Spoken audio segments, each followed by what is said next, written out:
Good evening, everyone, wherever you are. It's 10:05 on a Saturday night, and you know what that means? It's another, and in fact, final episode of the 18% Grey Show, the only photography stream that's guaranteed to cure insomnia. Because believe me, watching this will send you to sleep, or drive you to drink, or make you change channel. No, seriously though. What a journey this has been.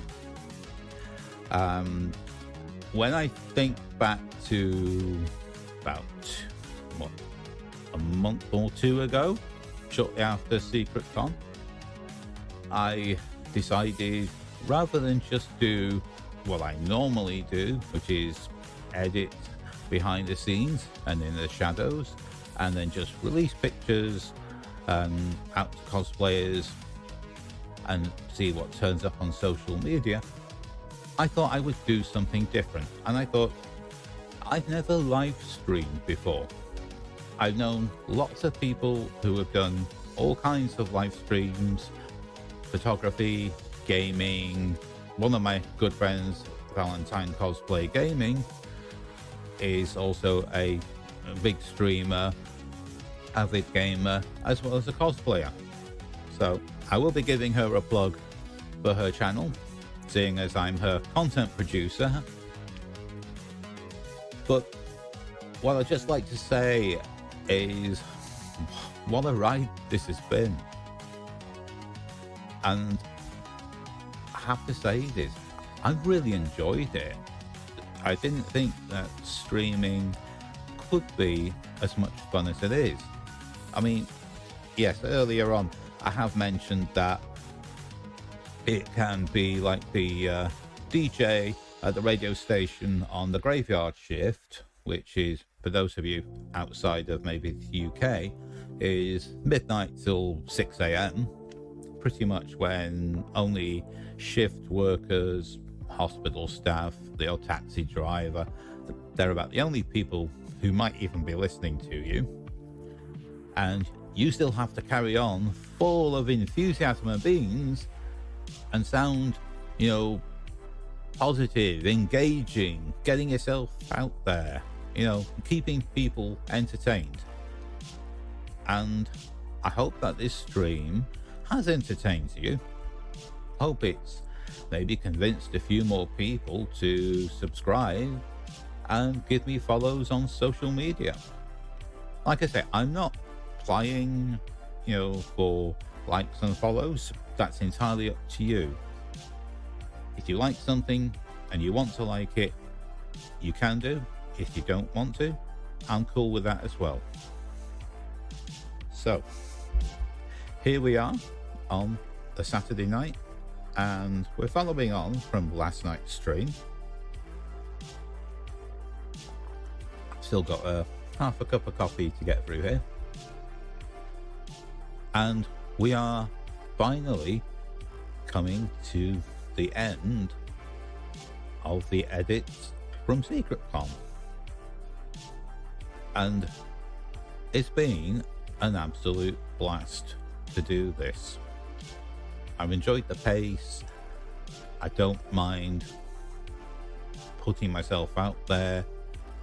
At first it did seem very scary, and I wasn't sure exactly what I was doing, but thankfully it looks like at least 2 or 3 of those early shows where things really went wrong sadly weren't recorded or saved, so they disappeared from Twitch and mostly the rest of the internet. So you're getting to see the stream now with, I think, better production values. Hopefully will keep you a bit more entertained. I'm now thinking of what else I need to be saying.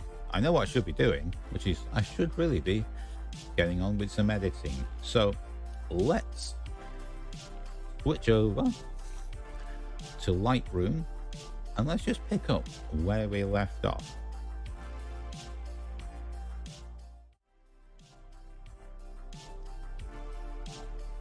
And here we are, another new background. I've been tweaking some of the settings with the webcam frame rate as well as our background. So I'm going to see tonight whether we still have the same sort of lockups that have seemed to be occurring at random points during the streams. You know, it's not been a showstopper, but it kind of makes me think and go, why is that doing that? So we'll see how we get on. So coming back to where we were yesterday, or in the early hours of this morning, because I finished about 2 a.m. Come on, get it right, Mike. You're already losing the plot, and I've not even hit the larger yet, and that might start sooner. We shall see. But this is kind of where we left off.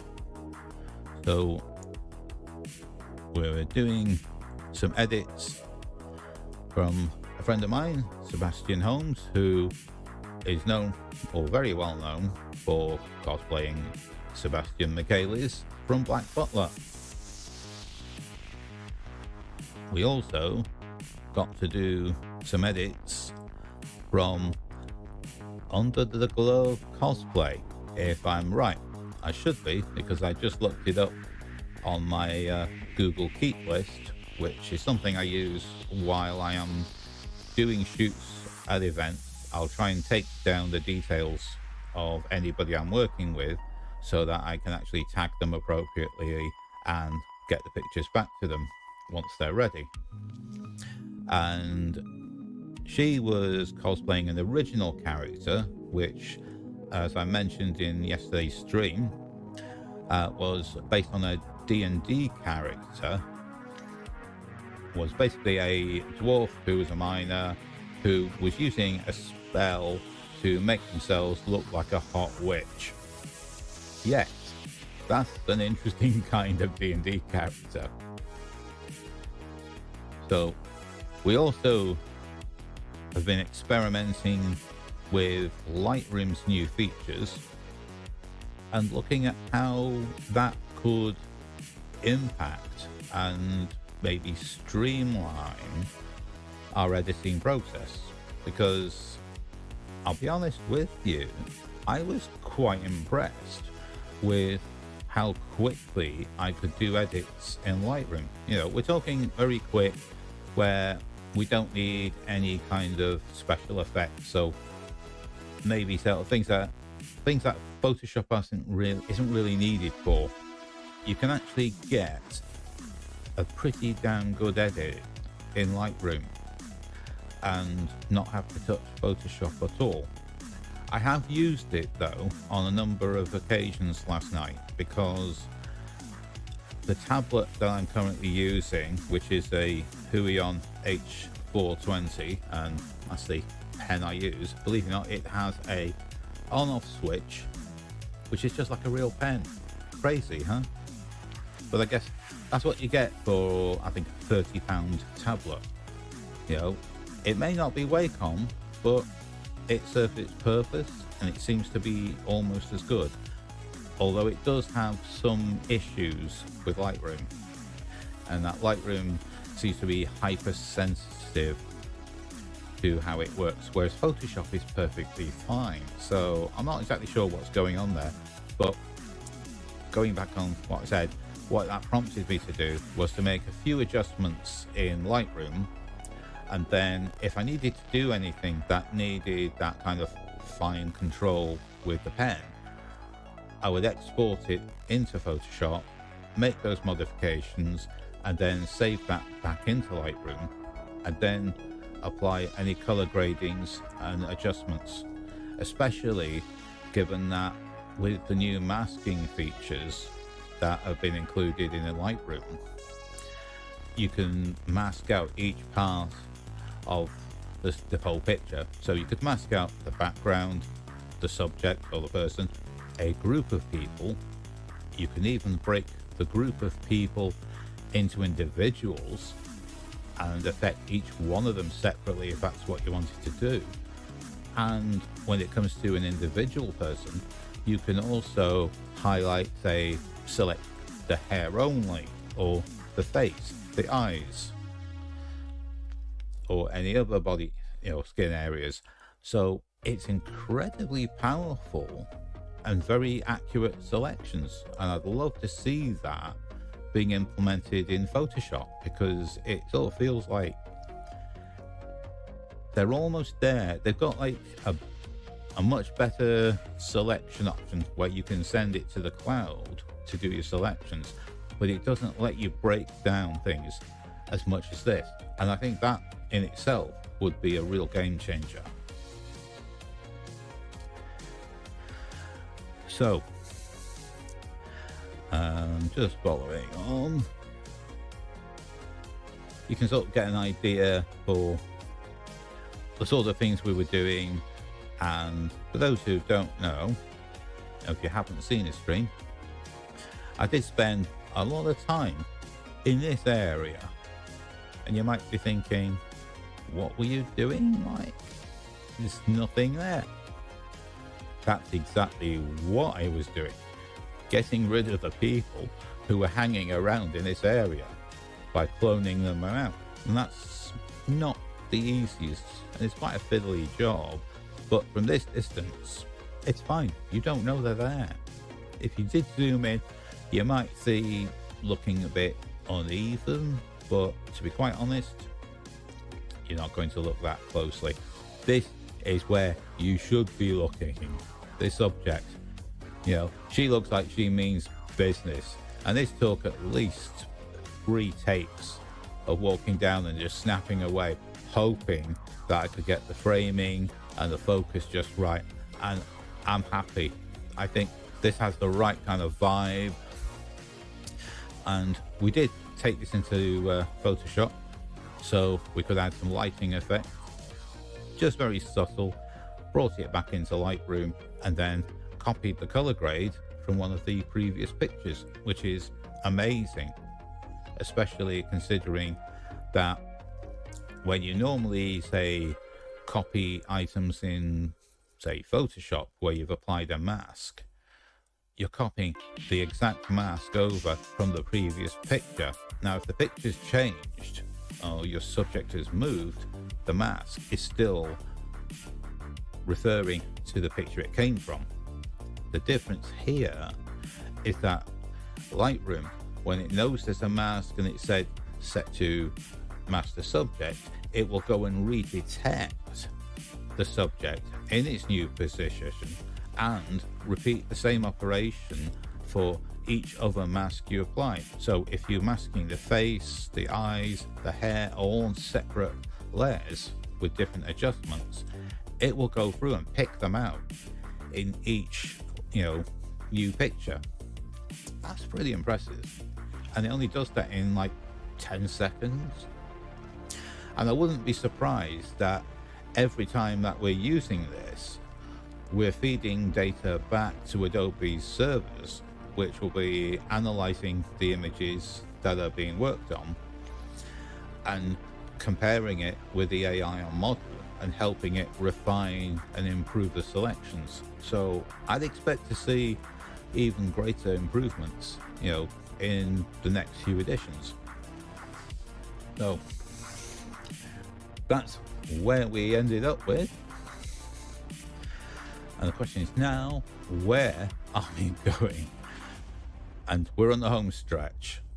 It's been a long journey, but we have finally got down to the last batch of pictures. Now, there is quite a bit to get through, and I'm tempted to actually go right to the end, purely because I want to make sure that I get these pictures done. Now, I have to have a quick look and see if I've actually got the name of the person. I haven't, but I am following them on Instagram, so that's fair enough. I may not be able to tell you who they are. I can tell you that she was cosplaying Gem. Yes, that's right. If you remember Gem, a cartoon series years ago, it's really cool to see somebody doing something, such a retro kind of character, considering that in cosplay circles these days, most people tend to go for the very on-trend cosplays. So you'll often see right now, Genshin Impact is becoming very popular, Demon Slayer, Jujutsu Kaisen. So these shows are really sort of garnering the majority of new cosplayers. So to go out there and pick something that maybe not many people or anyone might recognize, that's a gamble. But at the same time, you stand out because you look so different from everyone else. And part of the reason why I'm starting at the end is because, as I say, this was shot at Keele Hall. And I walked back into the building at literally 5 to 5 on the Sunday afternoon, and just got upstairs to get my lighting kit and the trolley back together. And this lady, whose name at the moment escapes me, approached me and said, any chance we could do a shoot? And about the moment I'm about to start shooting, I could hear some of the staff saying, can you start packing up, please? We're closing in about 2 minutes. So I didn't have a lot of time to get any shots. And I did do some shots for her on her phone as well. But I did say I would get these through to her. And given the time that I didn't have a lot of time, and we had to take multiple shots to get rid of people in the background who were all congregating, I want to just, get this edit sorted out. So at least, you can see that even at the very end, I'm going to give any picture my fullest attention. So without further ado, let's start editing.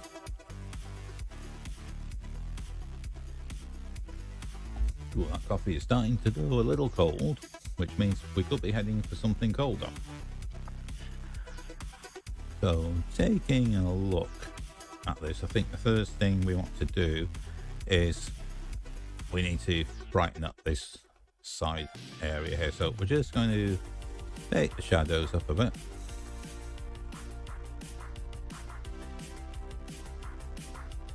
In fact, quite a bit there. And do we need to do adjustments? Just give a little bit of texture. I'll just take the saturation down just a tiny bit.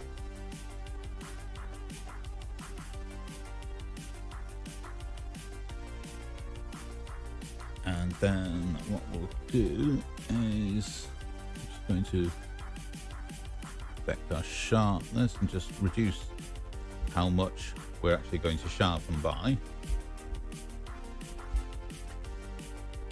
And then think about what else we could do.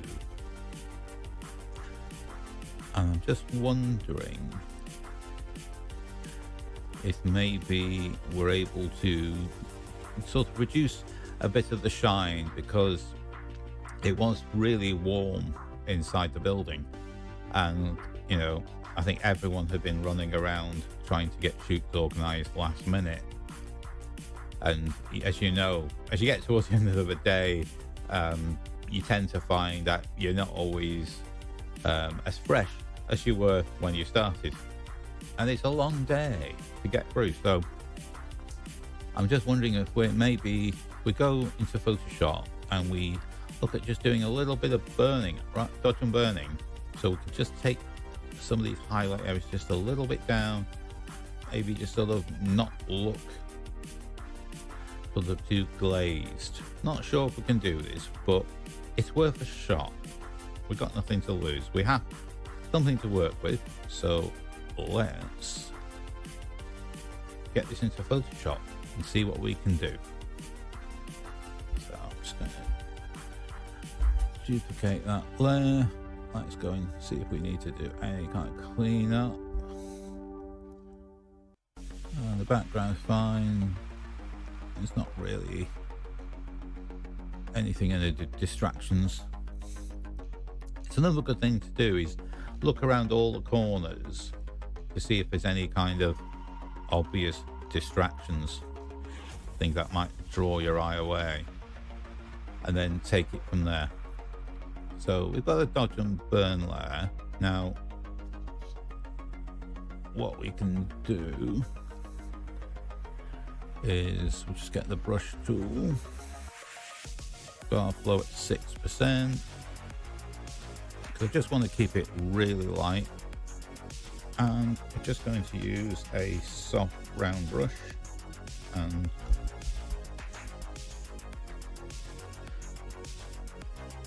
we're going to apply 6%. Might actually be too high now I think about that.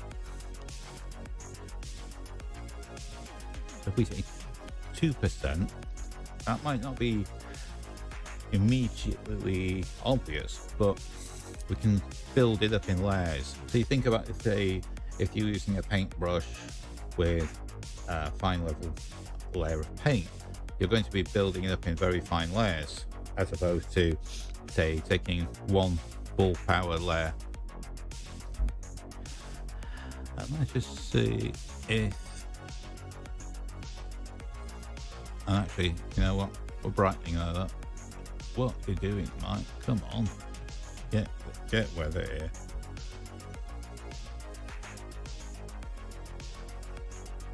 And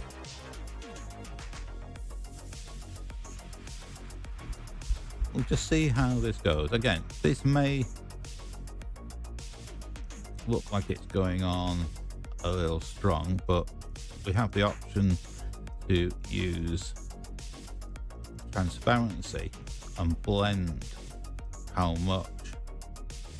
You can see we can take out a little too much.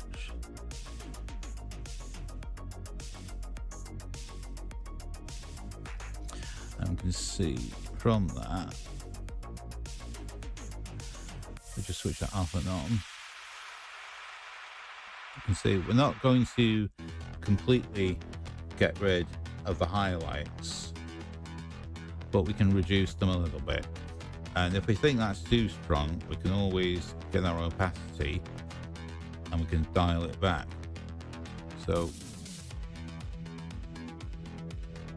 for example there, that might just look a little dark, a bit too obvious, but if we take it to say 73, it just takes it down a little bit, and that might be all we need to do. Now, one other thing we can do is we could just take a look and see, do we need to do, or could we do anything, say adding extra highlights to the hair? But I think at the moment we've got enough there. The light is actually surprisingly close, so we've picked out a fair bit there. So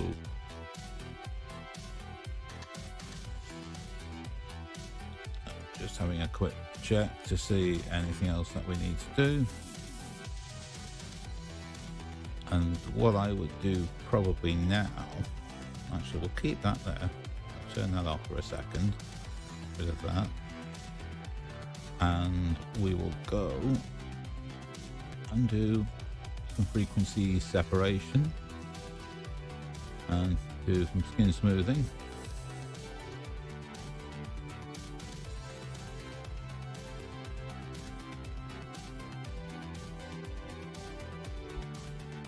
And let's say about 6 pixels should do the job.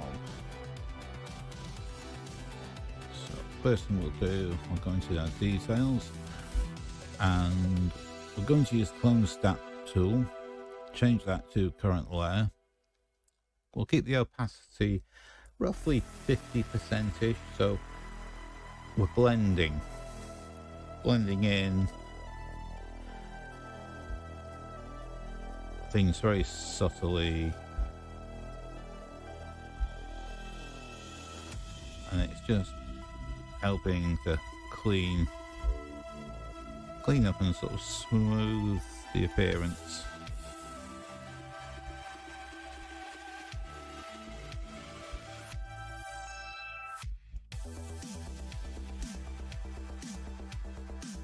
And again, just a little bit over the highlight areas, just to try and take them down a touch. One of those sort of jobs that I haven't really ever had the calls to do, so I do apologize if it looks like I'm winging it a bit, because basically I am. But yeah, that is already smoothed out, kind of taken the highlights down a little bit. The one was, I would say, they're not as well. The term that we use is called specular highlights, and basically it's a fancy way of saying that the highlight is the reflection of the light modifier, the thing that we have stuck on our flash, which is out of shot. And depending on what you use, it can make these highlights quite harsh and very defined, or it can be sort of softer, but they're noticeable. And you can't eliminate them completely, and you still need highlights anyway. So, let's just go into our lasso tool, and we're just gonna go around an area of skin, and then we're going to go, and why is that? It shrunk then. Must have nudged it. And we'll just go to blur, Gaussian blur, 6 pixels. Just worth double checking that. And what that will do is it will smooth out the pixels within the range that we've selected.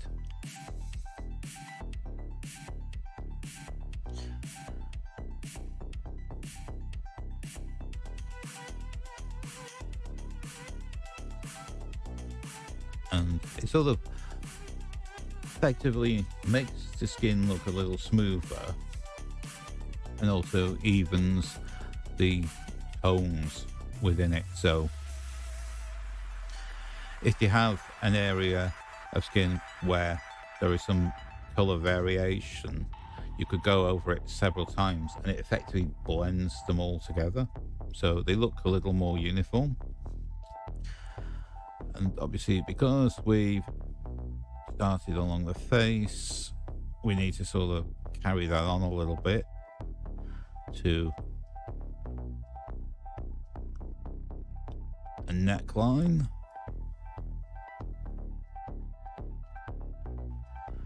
And that just applies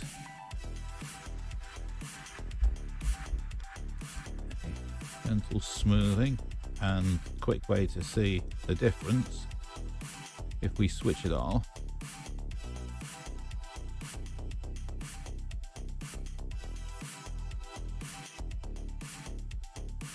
you can see how we've just smoothed it out a little bit. And then if we apply the dodge and burn, that just takes down those highlights a little bit more. And also, when I was talking about the lighting modifier, which is a large softbox that I'm using, I think it's about 65 centimeter, that is the actual reflection of it there in her eyes. So that's always a good clue. If you can zoom in on the eyes, you can work out where the light was positioned, as well as looking at where the shadows fall. So with that, I would say that is almost a complete edit. I'd probably just get rid of one or two of those little bits.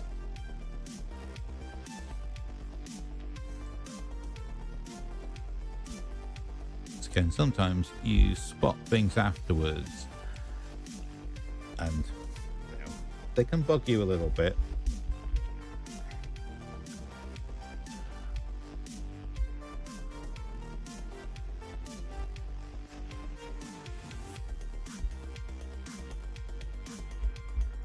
I'm not sure I can 100% reduce this down, but it's just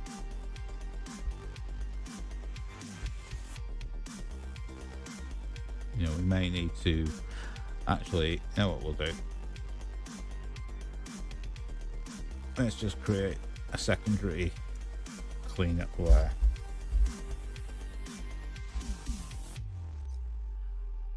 That will make things a bit easier, and that's where we need to select current and below.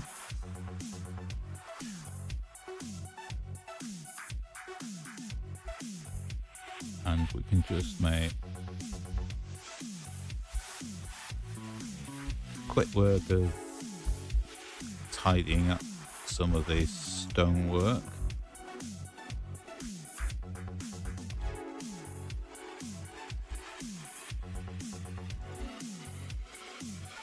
Again, you might think, do you need to really do this?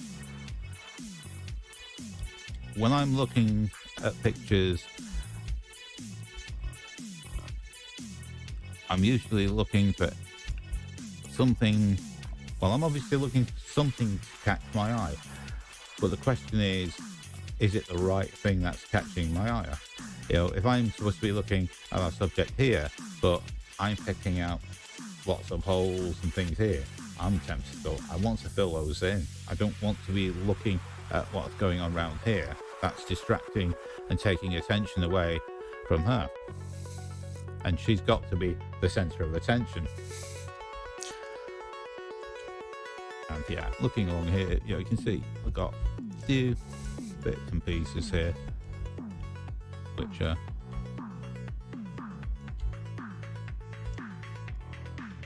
just teeny tiny distractions that I think would kind of throw people from looking at the right place. And you can tell obviously how many people have had their cans of drink and whatnot on here. So we can give us a bit of a clean up. I know it seems, this might got OCD or anything, but when you're a photographer, believe me, you see a lot of things in pictures, and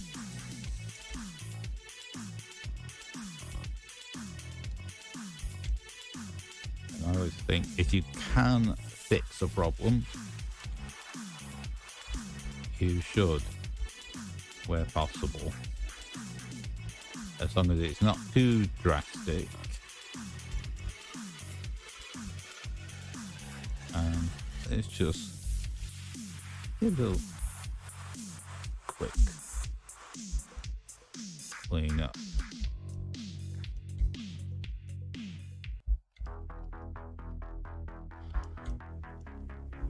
Like I say, it may to some seem a tiny bit excessive, but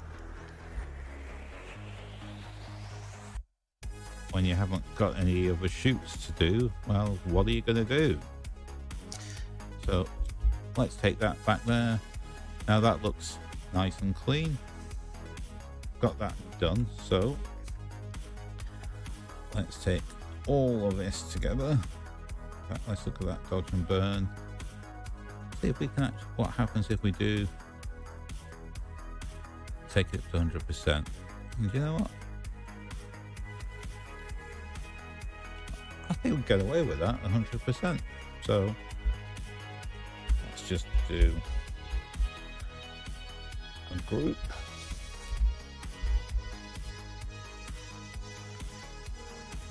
And then we'll save that. And we'll do a quick color grade in Photoshop.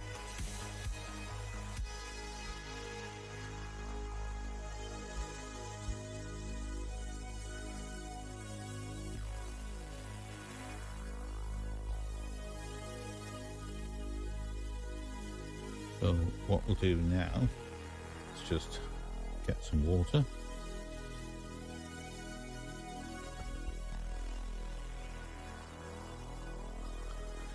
Just grab our slider and take a look at where we want to go. And I think because he's wearing pink, I just want to add some pink into the shadows because, you know, we've got the stream. Meant to be a bright, colourful character, so let's just add some pink there and maybe look at where a highlight want to go. I don't know about the greens so much. We'll always take the blue touch higher or maybe move. Not so sure about the orangey to red, yellow possibly, but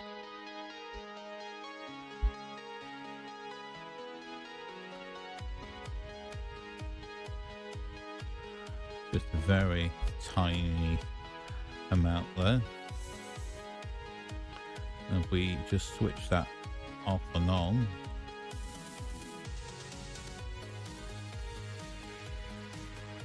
you can just sort of see how pink sort of fits into the stonework, and I think that's fine. We could just add one overall color and bring the whole thing into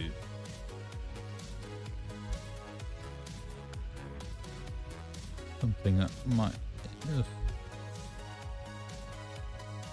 get the tones too cold, like straggle there.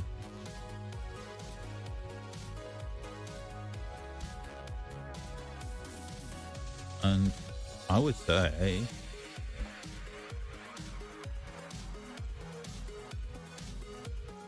that looks pretty good.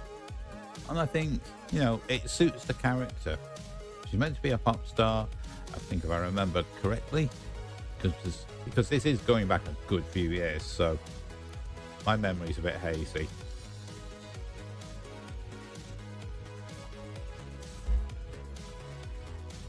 But I think that's fine. So let's crack on with the next edit. As I said, we only have a couple of pictures, so I really want to sort of make sure that we do the best that we can. And looking at those shadows, this could be one where we may have to just raise our exposure a bit, a little brighter, and then let's just lift our shadows a touch.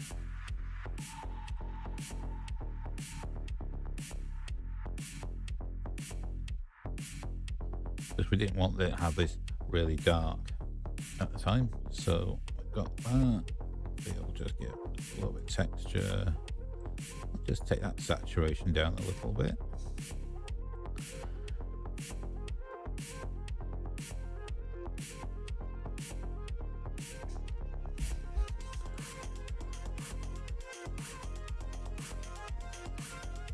That would help if she did the right button there. Don't worry about there. Let's just sharpen. And let's get this edited.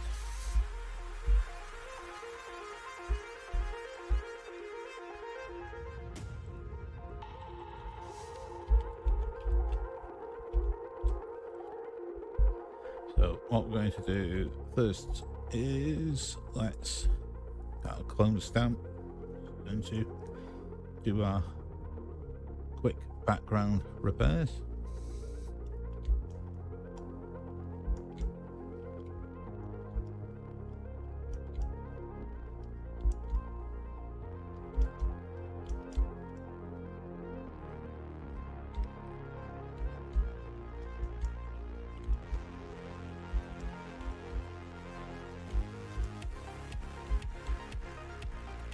And just check down here.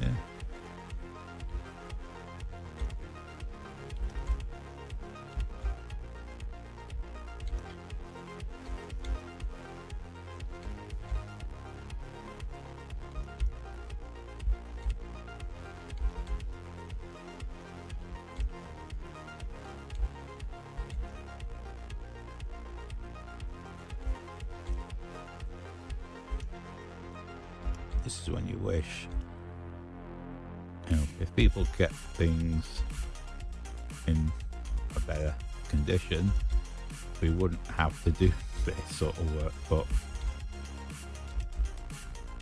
where's the fun? We'd have nothing to edit if we did this. So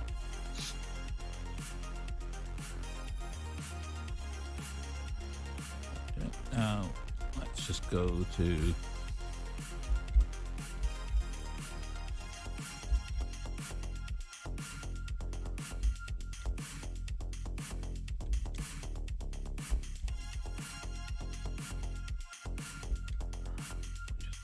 work on these bits. Now I know if I was to increase the opacity to 100%, this would be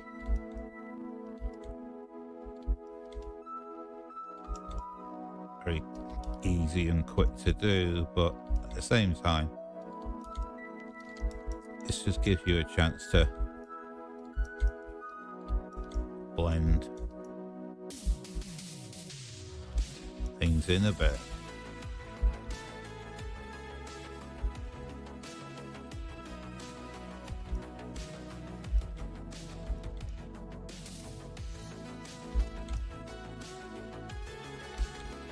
And again, just taking out anything that would be a distraction.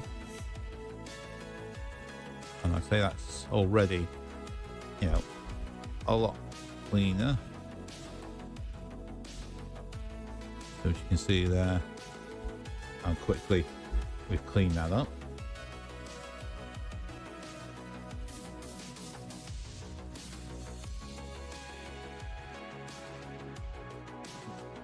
Our next job is just to sort of clean up the neckline a little bit and then just look at toning down those highlights a little bit.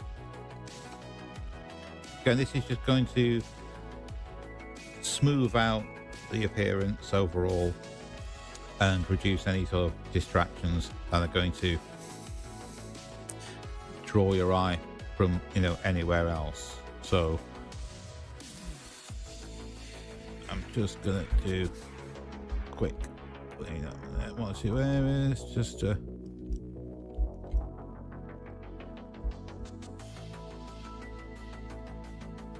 get this looking in the sort of ballpark where we want to be. And right, what do we want to do? Cleanup's fine. We need to go for dodge and burn. So I forget.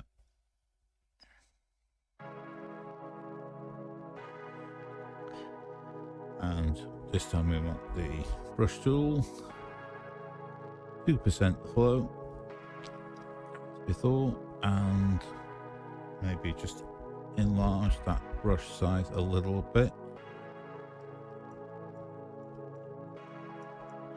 Because again, what we're just trying to do is just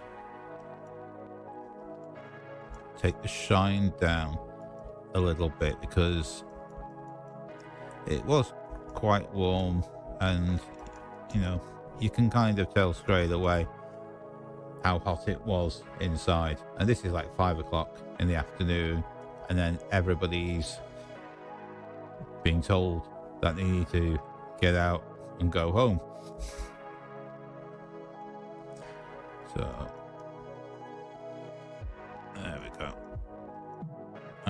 say we can probably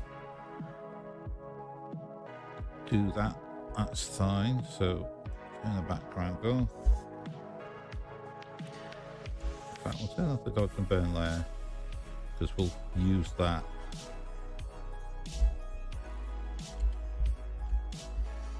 And we'll just do let's see, what should we do?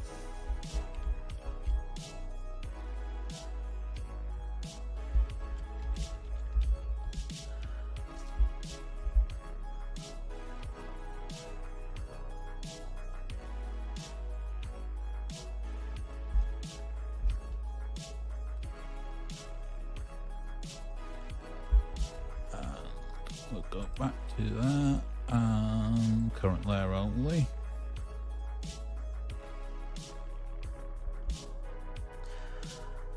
And then what we'll do, select an area and we'll just tidy things up a little bit. And again, we're just taking a little bit of the edge of the highlight, not too much, because we do need to have some highlights because you can see there in the eyes.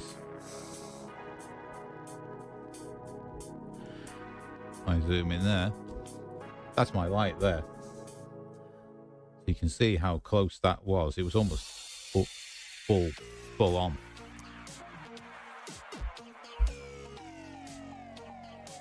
And what we need to do, a couple of grey hairs, so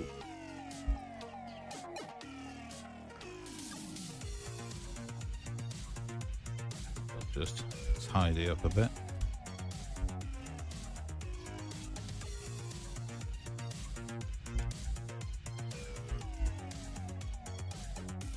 And do the same on this side.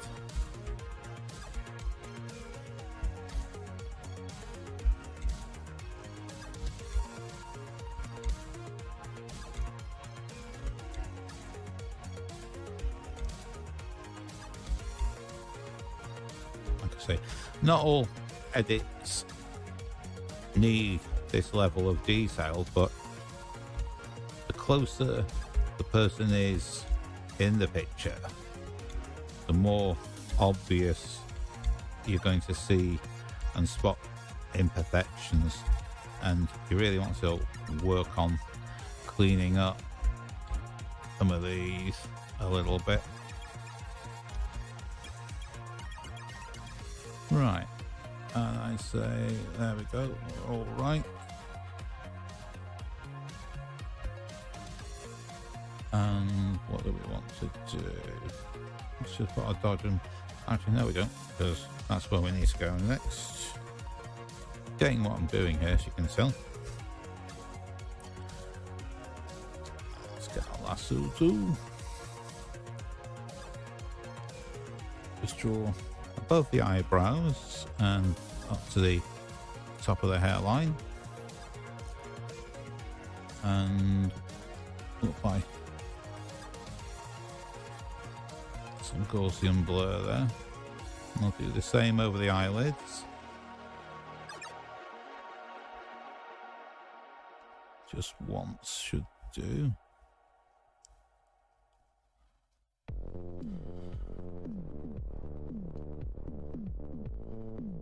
And what we'll do is then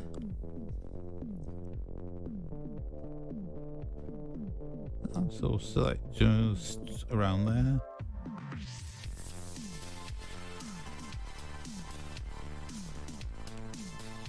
And that's already have a bit of a smoothing effect, so don't want to over smoothen. If over smoothen is even a word, but we just want to get that looking a little bit sort of smoother. So you can see how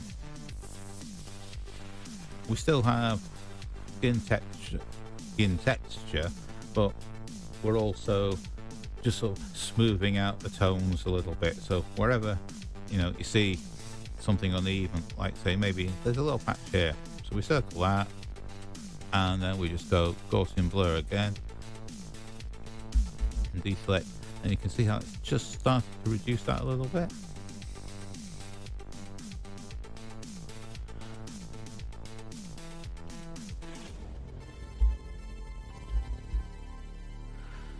Right, so I'd say that's mostly, they just probably just want to smooth the ridge of the nose a little bit.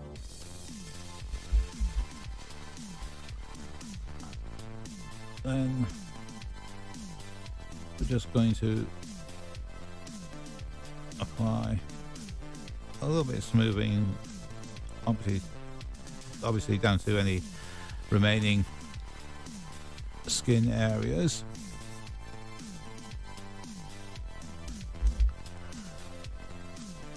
And now, when we put our dark and burn back in, you can see how we've sort of taken down some of that shine.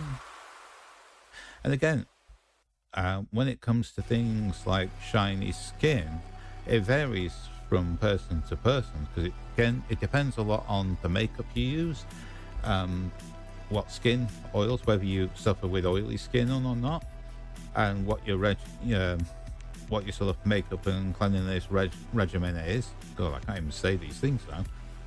All of these things can have an effect, and no two people are the same. I've seen, you know, some people, especially models, using particular types of makeup foundation, and the foundation itself causes some shine to appear on the skin, and when you light it, it can really flare up, and they're not aware of what happens until, you know, the pictures have been taken. So here we are, we've done our frequency separation. So we're going to take all of that,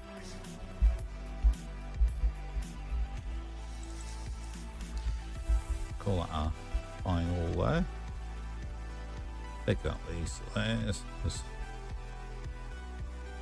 it's been done, get that saved.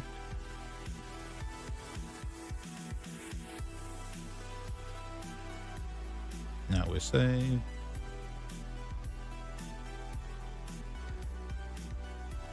And we're in Lightroom, so what we're going to do is we'll go to our develop settings, we'll go copy, and we're going to copy all our basic adjustments, color grading, our sharpening and noise reduction.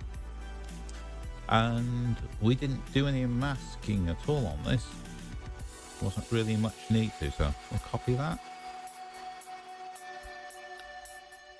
And on this one, we're just going to paste it in. And there you go. We are done. And this is the last full length shot that she asked me to take. We also took that on her phone at the same time. And like I say, this is literally with less than a couple of minutes to spare. We were being kicked out of the building almost unceremoniously by the staff, who were very keen to get everybody out by 5 p.m. on the dot.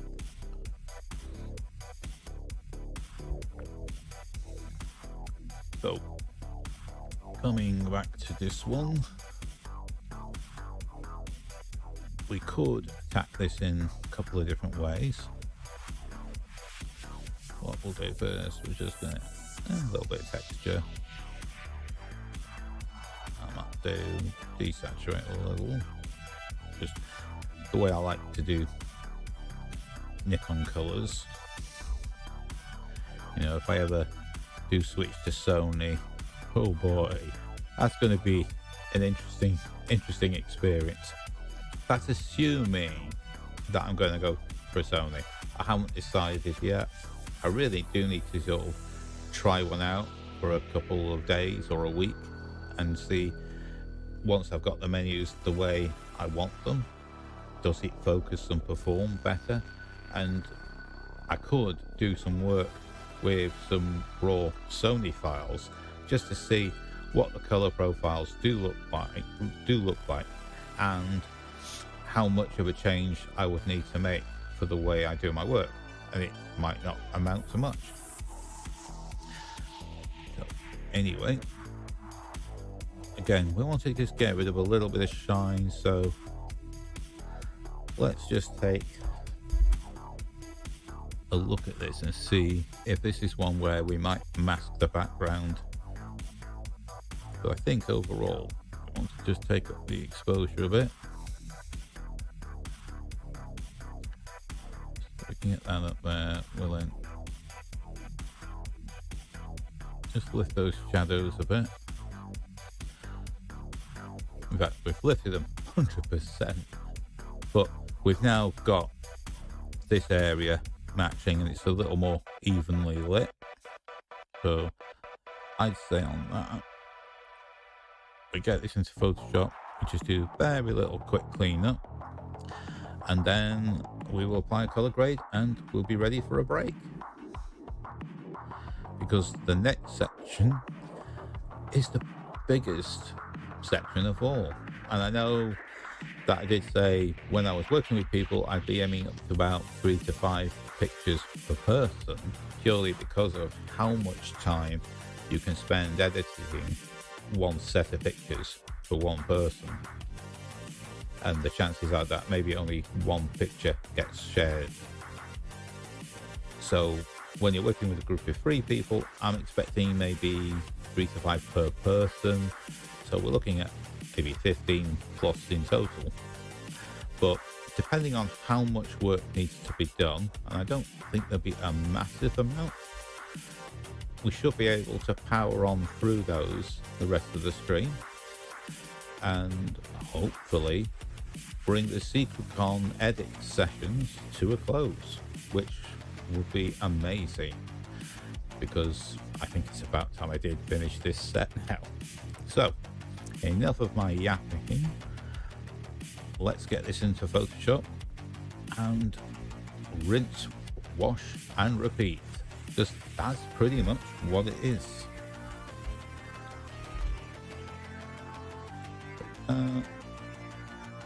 Get clean up layer going, and oh boy, we got way more cleaning up and things to do. Well, in honesty, not too bad here. So here you go, and get our clone stamp tool, current and below, and we're going to, I think we're actually going to go a bit larger in on this, and let's make this tool a lot larger. Chat's very quiet, so a bit like last night. So when I made my YouTube conversion, I didn't include the chat because there wasn't really a lot of point. But as I've said, if you are in the chat, feel free to say hi.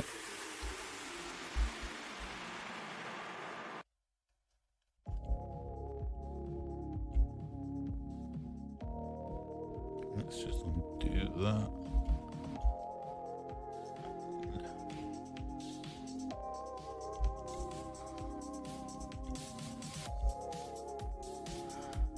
And just get rid of some of this.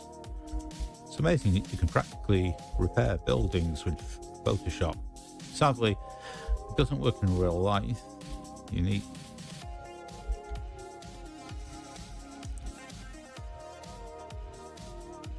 but you know, we do what we can here to try and smooth out the overall appearance of things.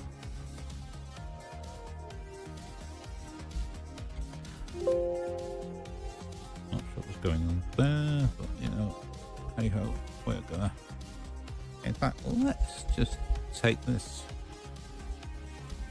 brush up and let's make a much larger selection to do. Bit of a clean up around here, because whilst the building itself looks amazing, I sometimes think how it's been maybe used and abused over the years kind of shows. I honestly wished I took a bit more time and just got some photos of the actual building itself, because it was really sort of quite spectacular. Spectacular. God, I can't even say that right now.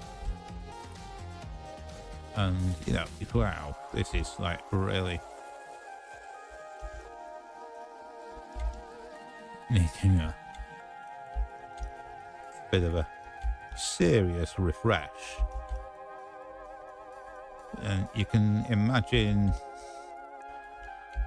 how much action this building has seen in its lifetime.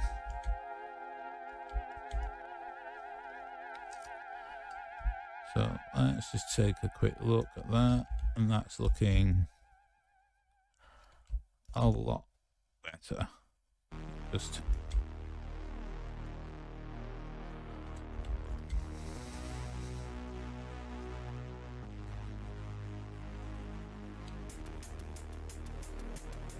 he's always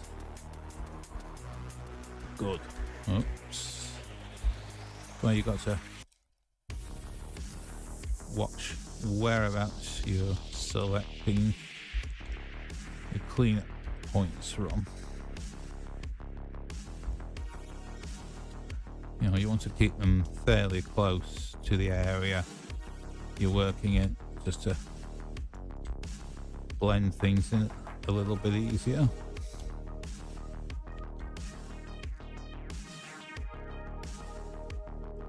You see how, there you go, take that out there. Now, as I've said before, you might be thinking, God, he's really obsessing over this, but once you look up close and see the state of things, you know, it's like, my God, do I have to do some work for this? And this sort of brings me back to, whoops. No. Have we got enough history points to go back? Yes. Ooh, gotta watch that there. Take the tool down a little bit.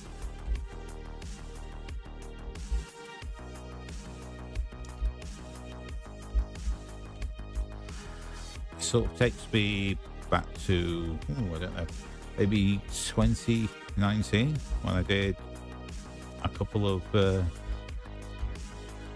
cosplay studio shoots. One of which was at a place called Bodyline Studios in Nottingham. And it's a nice studio. It's a bit quirky, you know. It's designed to work around the owner. I wonder what it was. That's a reflection of the light, seemed light fitting, so we'll leave that where that is. I don't know, those signs do look a bit like we could get rid of those, because they are a little distracting. What do you think? Do you think we should get rid of that? I think we should. Now, we could do this in several ways, but I'm going to stick with what I know.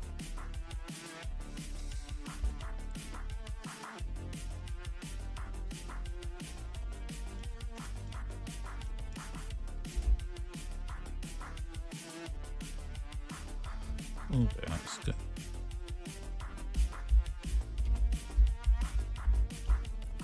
We'll need to take that brush down a bit because it's picking up a little too much there. and it's repeating some of the patterning there.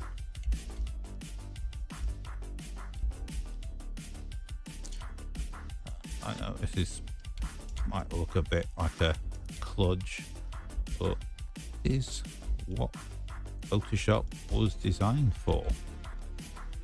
You know, it's designed to manipulate and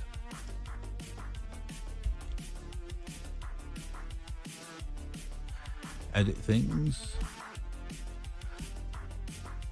You know, and when I see that, I'm always tempted to go content aware fill on that layer alone. In fact, you know what, let's just go and do that. Switch to that layer for a second. Let's get our lasso tool and let's just see if this actually does a better job. It's always worth trying out. Content aware fill.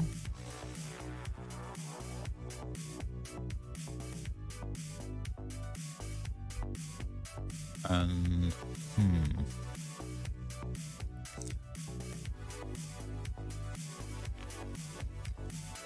not sure on that. Oh no, I don't want Microsoft Store. Go away. Yeah, I don't think that's going to do it for us. So what we'll do is we'll go back to our clone stamp tool. We'll make the area a lot larger, and we're going to select from about here.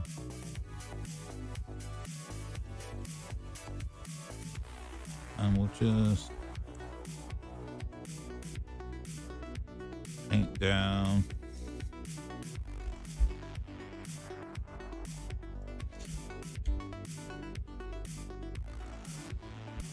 from here.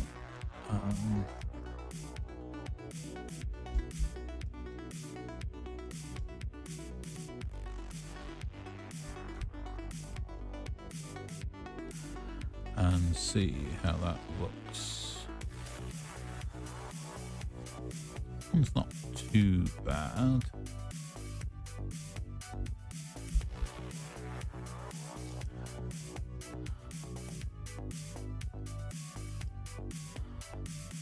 It's just a case of, is there enough information here? And I know what you're thinking, shouldn't you be doing this on the cleanup layer? Yes, I should. But it's too late now. And after doing all that wall, in fact, I've missed a bit. Oh, would you know?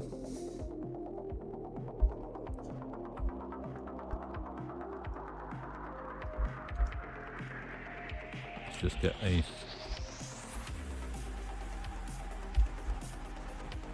bit cleaned up a bit. That's looking a lot better.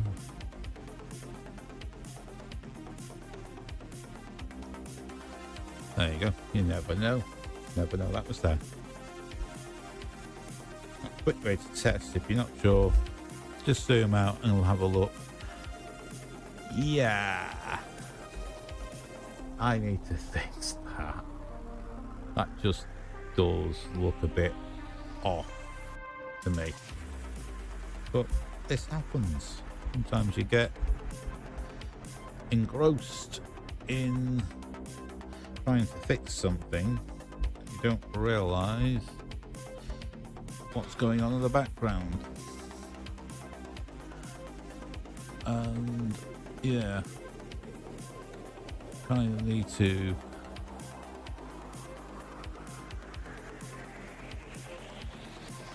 change that to that, you know, instead of cleanup left. So we're using current below. To straight.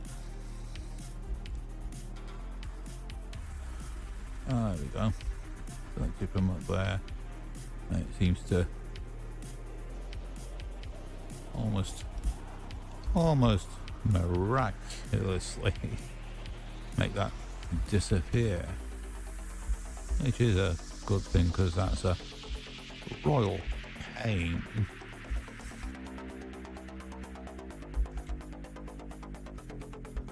To be having to get rid of. And we just take that.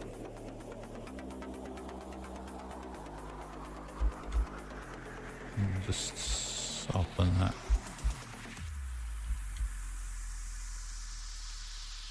Edge up a little bit.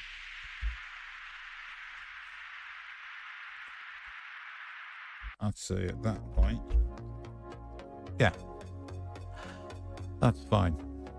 Because at the end of the day, there's some, obviously, I think that's a chandelier, and there's a light source hitting that, casting a shadow on that wall.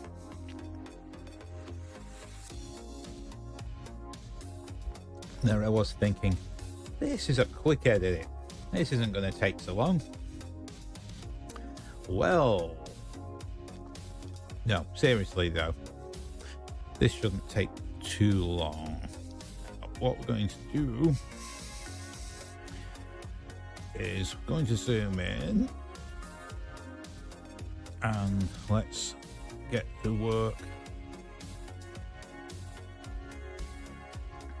on just cleaning up a few tiny details. So let's just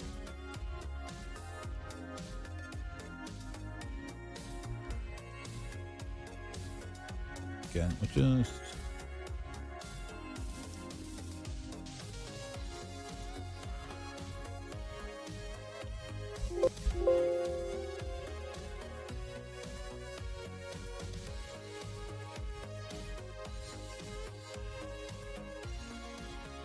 I shouldn't be doing that. No. What am I doing? Need to. Let's go. Just check there. 200%, so not going to be perfectly sharp, but we can.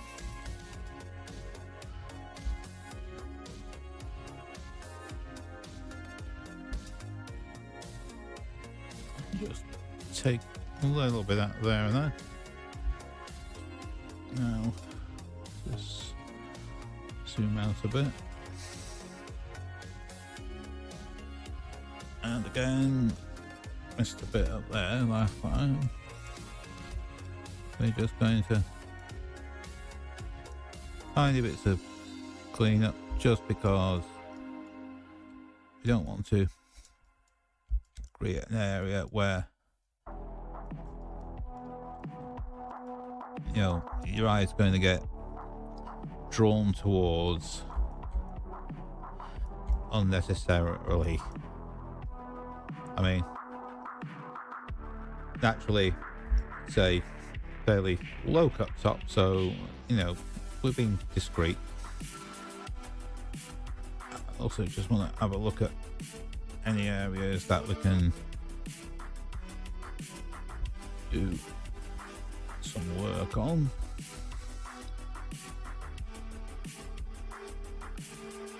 Maybe we'll see if we can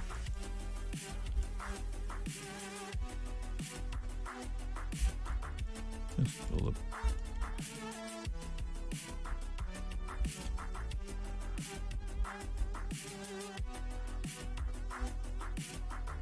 make some supple clean up. It's just really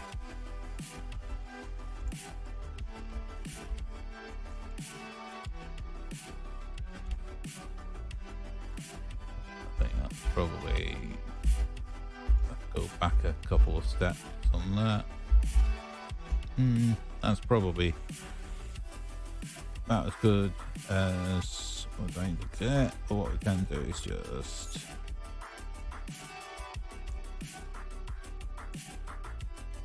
do a clean up in here and there. And let's say that we are in a good place. Oh, let me guess that. Has Photoshop bombed?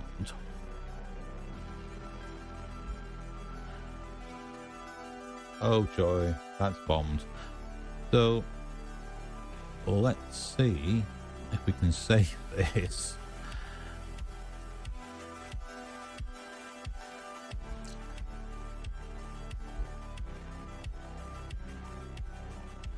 Because if not, we're going to have to restart Photoshop and carry on. At which point, I'm definitely going to take a break.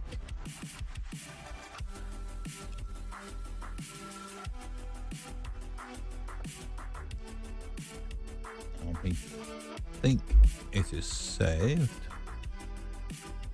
I'm just going to close those two down.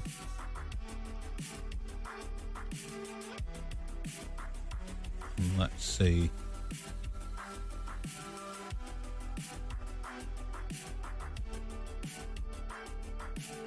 How we're doing.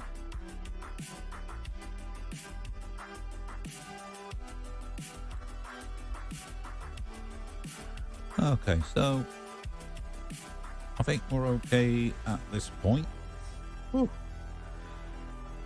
I was thinking, don't tell me I have to go back and do that all over again. But it does happen. So, you know, it is something that you need to be prepared to do, because things will occasionally go wrong. Now, I suppose one other thing I'm just noticing, 100% is just a tiny bit off. Actually looks like a hand is in focus. Her face is just slightly off. So, you know what I'm thinking? I'm thinking we try Topaz AI Sharpen on this. Let's just see if we can bring that out. Just sharpen it up a little bit. Just a little bit. We don't want to over sharpen on this. And what is this thing doing? Okay. I have a feeling I know why. Let's cancel that. Close that saving. Because we're going on the cleanup layer. Who would you think I'd ever...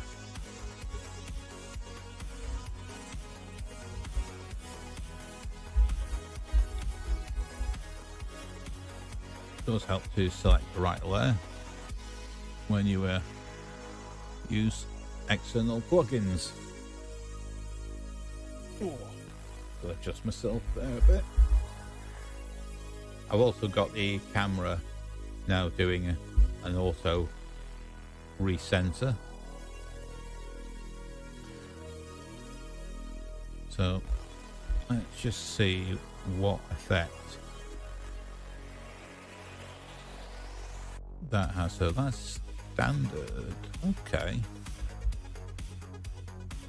That's certainly sharpened up a little bit. So we'll change the model called sharpness and see what it actually comes back with. Do we have any strange artifacts appearing, or does it look fairly crisp? And I'd say that's not bad. Doesn't need as much. So what we'll do, auto select the subject.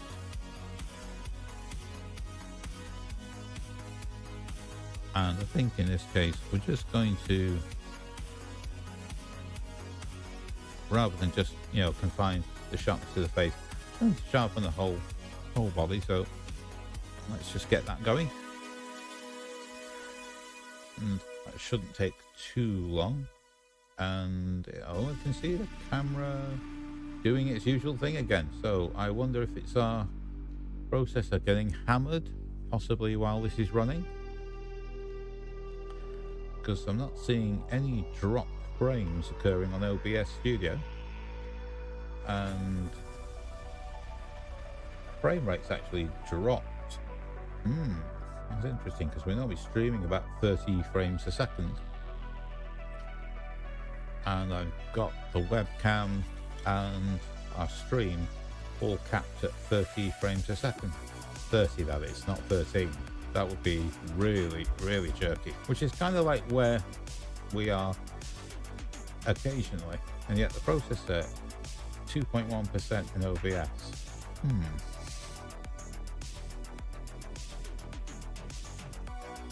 I suppose we'll just have to live with it. So, nearly there. There we go. So, now that we've got that merged, we're going to apply our frequency separation. And we know that 6 pixels, good place to start. And we'll go for our details, clone stamp, current layer only. And then we're just going to look for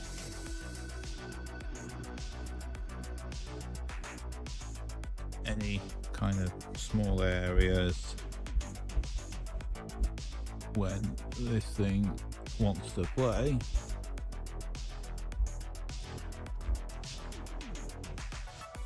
And just tiny little clean up bits here and there. We'll just kind of soften the shine a little bit. Not too much, just a little. And we're fine.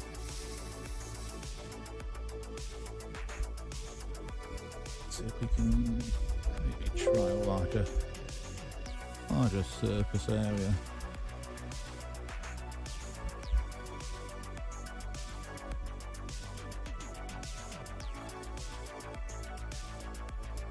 And just see if we can actually even things out a little bit.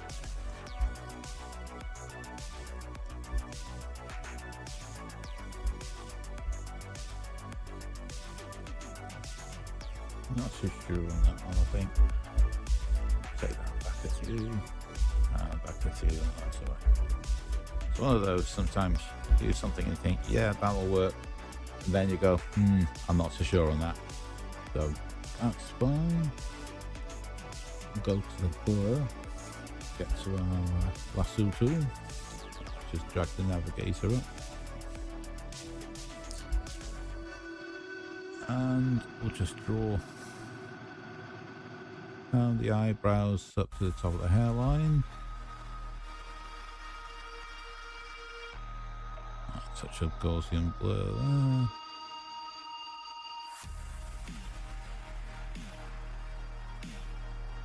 Same again on this side.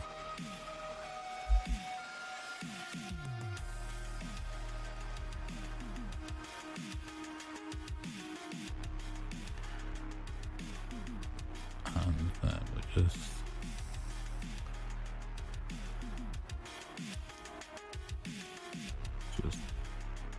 going round the chin and the bottom of the leg, bring that back up. There we go.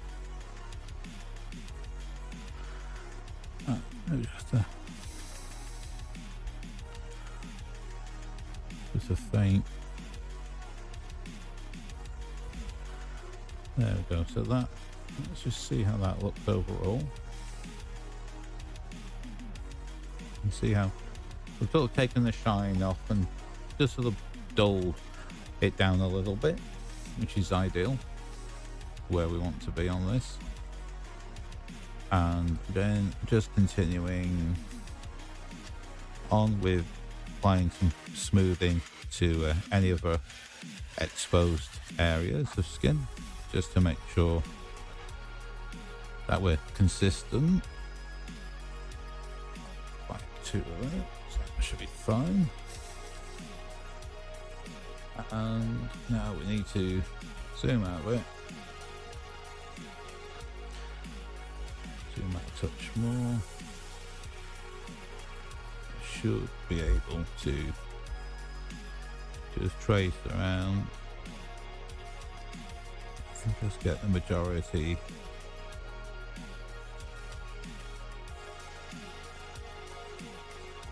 of the leg in one pass if we can.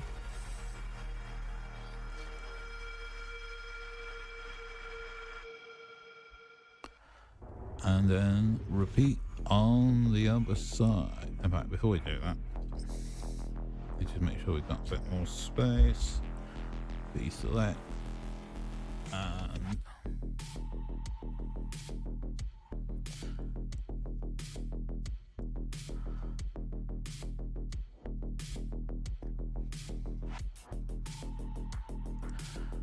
we'll just apply that twice.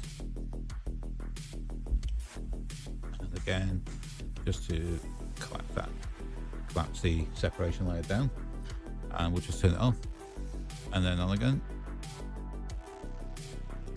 It's subtle, but it sort of smooths everything out. So I think the next thing is maybe just a tiny bit of dodge and burn, just to, yeah, I'm just gonna go for a little bit of dodge and burn on that. Again, we're only using 2%, so keeping it very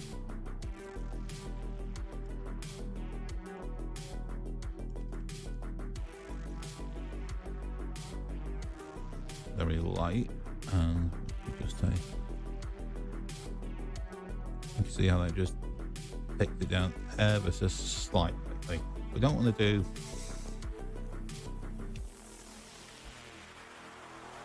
too much.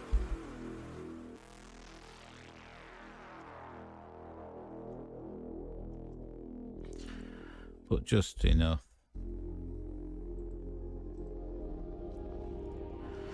And then while we're at it, we'll switch around. On this one, we're just going to get this down a tiny bit.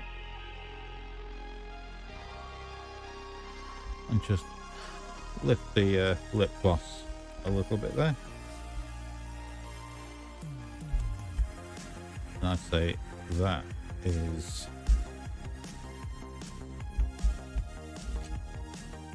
our final. Like to do, take all that on. If we get that saved.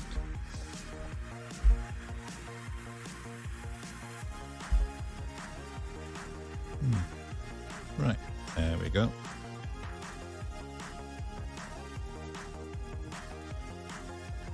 And then we'll take our develop settings. And there we go. So we've been on for about an hour and a half, and it's taken 3 pictures. So we're going to be cracking on at quite a pace for the next group of pictures. I don't think they're going to need anywhere near as much in the way of editing, but I'll eat my words. Plus, the clocks go back at 2 p.m. So if, God forbid, I get to 2 p.m. and I haven't finished, I get an extra hour. I can still say I've finished at 2 p.m. Yeah, but I'll be lying in bed in the morning anyway, so you know what? It's fine. So what I'm going to do is I'm going to take a quick break, and when I come back, we're going to crack on with our next batch of edits. In fact, our last batch of edits. So get yourself a nice drink, and I'll see you shortly. And we're back. Welcome to part 2 of the final, at least I hope it is the final, 18% grey show. So before we carry on with editing, I'm going to share my Patreon page. because I watch a lot of YouTubers and they all seem to do quite well out of Patreon. And I feel that cosplay photographers are kind of being hard done by, especially considering the time and effort that it takes, you know, when we're collaborating with people on creating images. And it would be really great if some people could consider offering some kind of support, as it would go some way towards taking the sting out of purchasing con tickets, especially in my case, as I don't have a big enough social media following to qualify for a press pass for events such as MCM.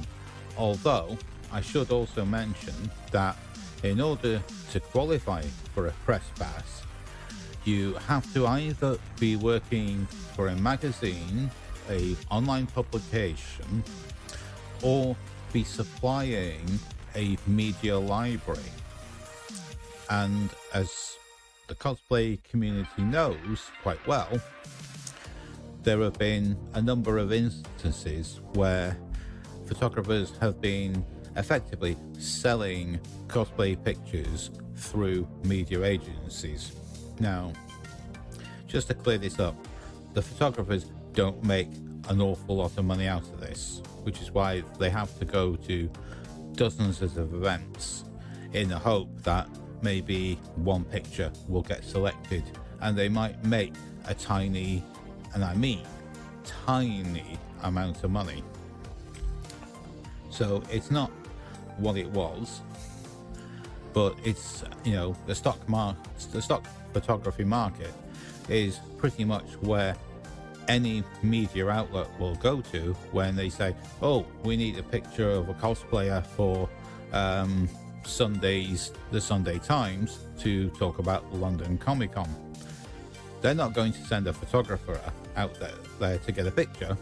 They're just going to go straight to Getty Images, where they probably pay a very hefty subscription, and they just go, oh, here's a picture of somebody, stick that on the front cover in the supplement, and that's it. The photographer doesn't get any credit, the cosplayer gets zero credit, and then gets really annoyed about why their pictures are being used without their consent. And unfortunately, this is actually legal and it's allowable because it's done under their editorial license. God, I can't even say that, but I'm not going to rant on about that. So, if you wanted to support me, you can support me from as little as £1 a month. And £1 a month would be £12 a year. Not obvious, I know. But £12 a year could take off a nice chunk out of an MCM ticket or a Megacon ticket over the course of the year. And if you wanted to, you know, show more support, you could take one of my other tiers, and that will give you the option to get more photographs at cons, special edits, and access to special events, and possibly limited edition photo shoots. So that's enough for me shilling. Obviously, as you can see, I'm just showing you this. Yeah, I'm going to keep shilling this because I'd like people to think that these pictures are worth paying something towards. So if you'd like to support me, please click on the link. All the details are on my Twitch page, and you can find them via my website, Facebook, or Instagram. Now, let's get back to the next batch of edits.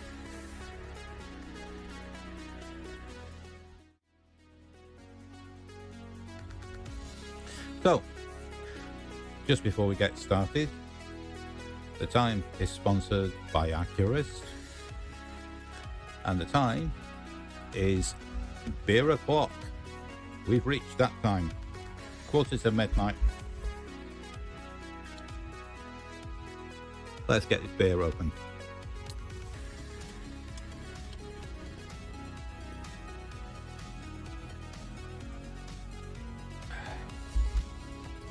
The coffee was getting a bit cold there, so that's been tipped away.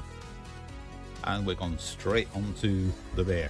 So, our final set of images to edit from SecretCon September 2022.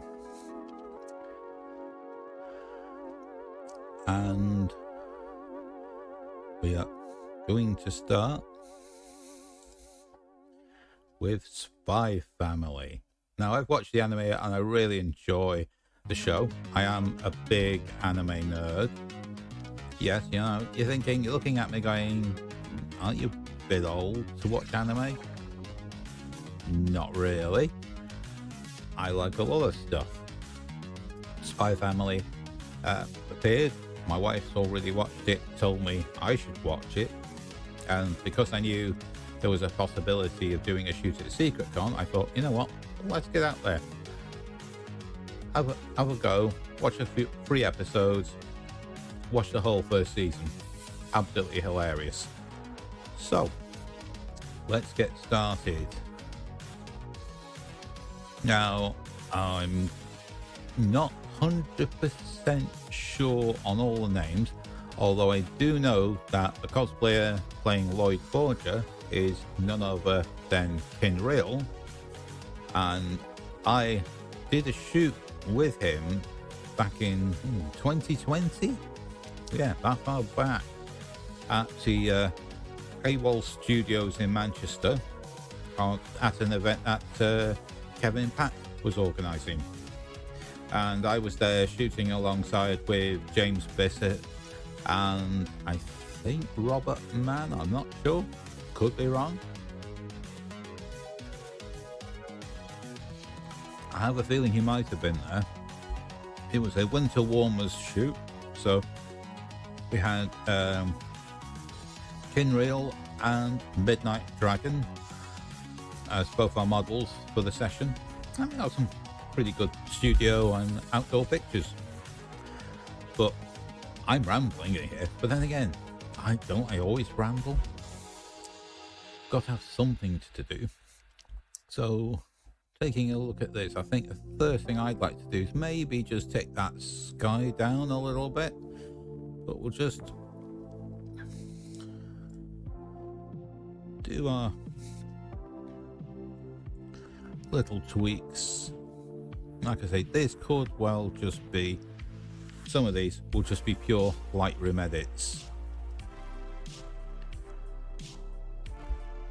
Got some sharpening going on there.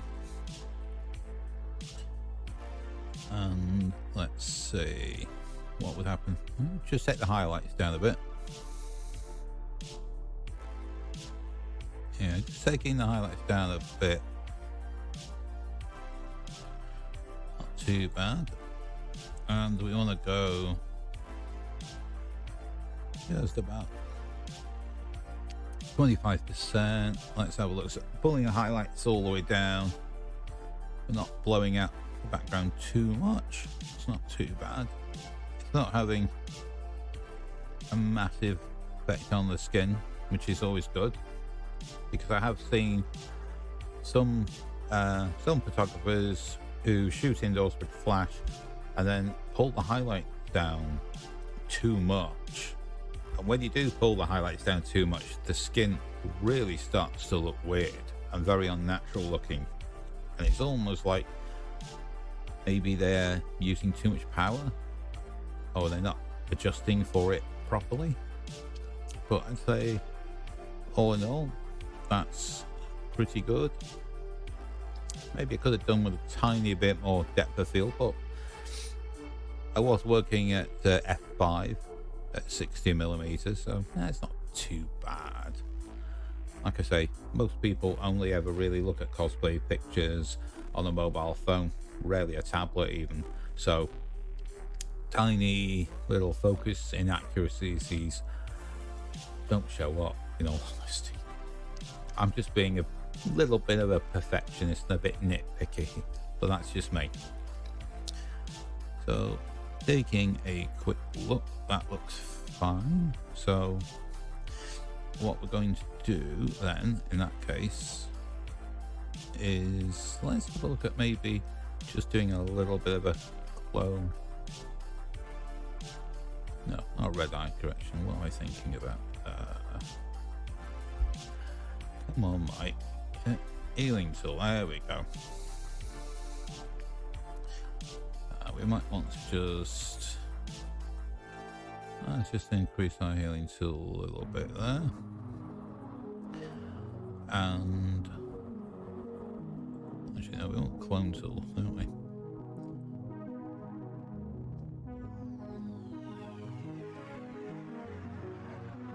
And we're just using the mouse to draw that around.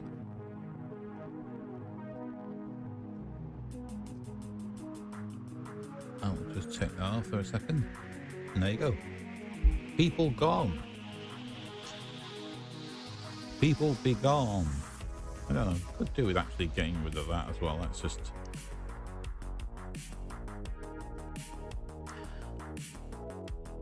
a little annoying there. And I'd say, yeah, that's pretty much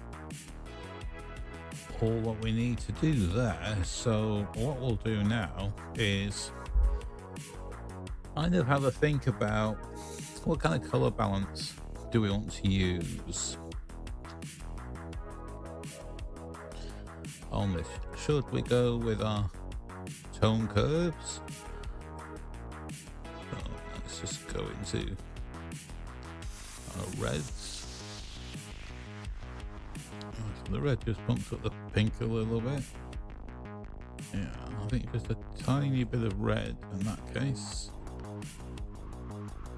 And maybe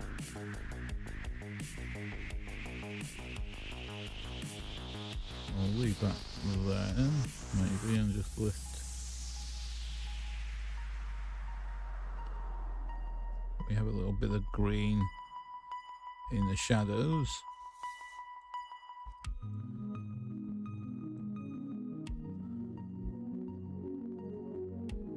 Just add a touch of yellow, or we go there. We go for a slightly cooler look. I'm sort of thinking maybe just let's just see, that's a bit too much.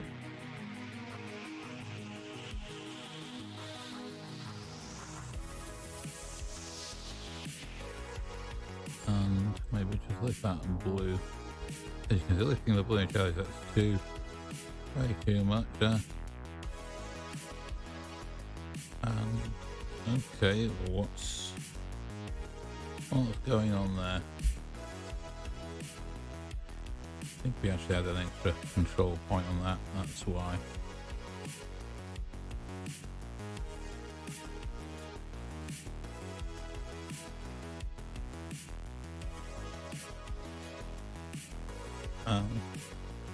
Like I say, sometimes you don't need to do too much.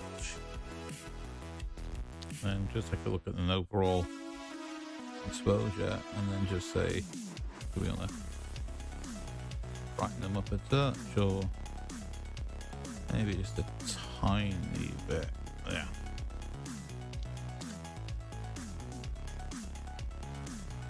So what we'll do, quick way, is we'll just have a quick look with and without. There we go. And maybe let's have a look at and just see what effect we'll get if we take saturation and let's look at magenta. So I think magenta is kind of not having any effect there. Maybe purple. No.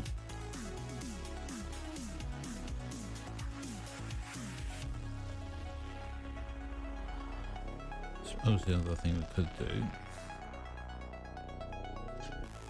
is we just drag this point here,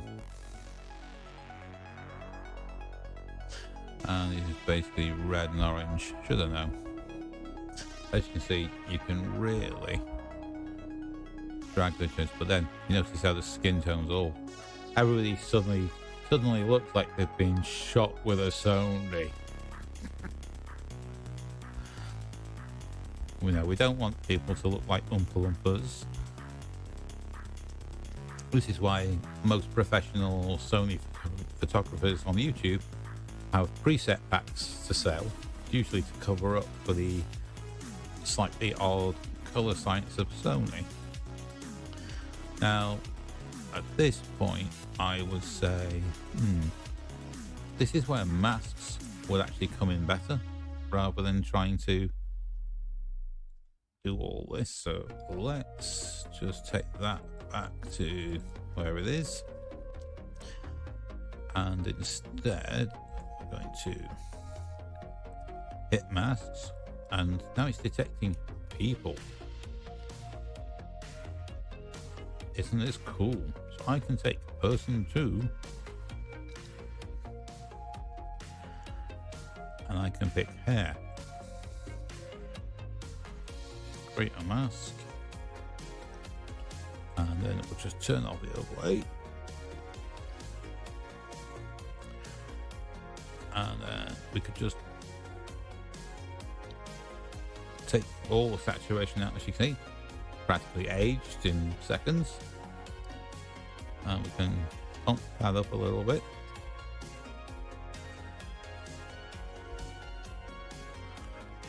So that kind of gives us a bit of that, and then we could take the hue and say, well, where do we think that hue should set? And I think that's not bad. It's kind of matching the toy a little bit. I think that's not bad. This is when I release these pictures, I'll get told off. So, what did you do to my wig? Well, you see, it happened this way.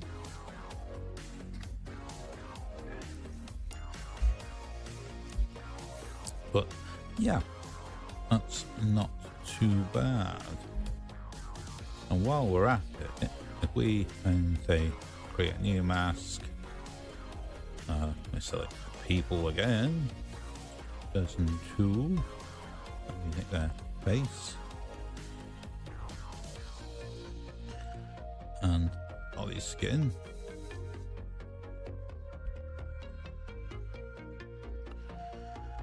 We can then take that overlay down, and we can do a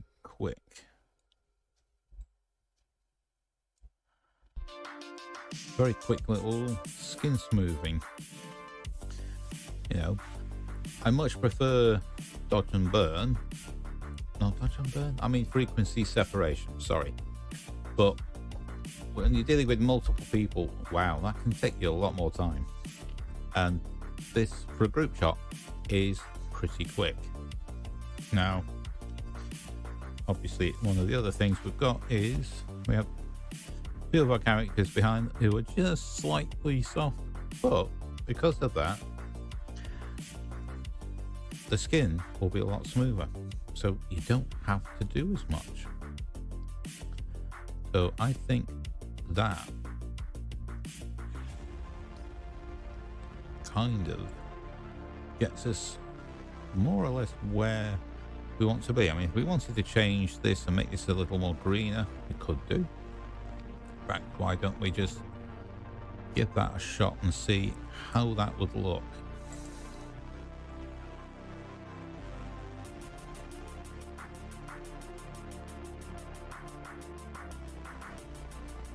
So you can select the entire person. Now, one thing it's a shame you couldn't do is select the clothing.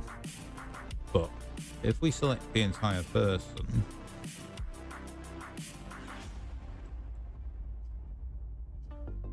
and then we go subtract, say,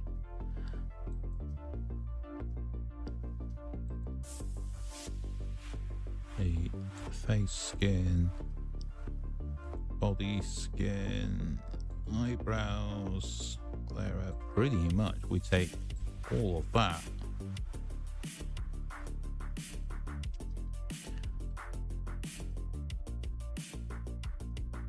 And now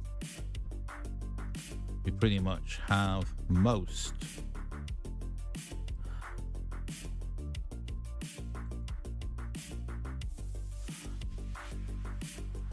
of the actual clothing isolated. So isolated. The bait's not that strong, honestly. So let's have a quick look. So we could go. Let's take a saturation a little bit. You can see just ramping up. Oh, that's a little bit too strong.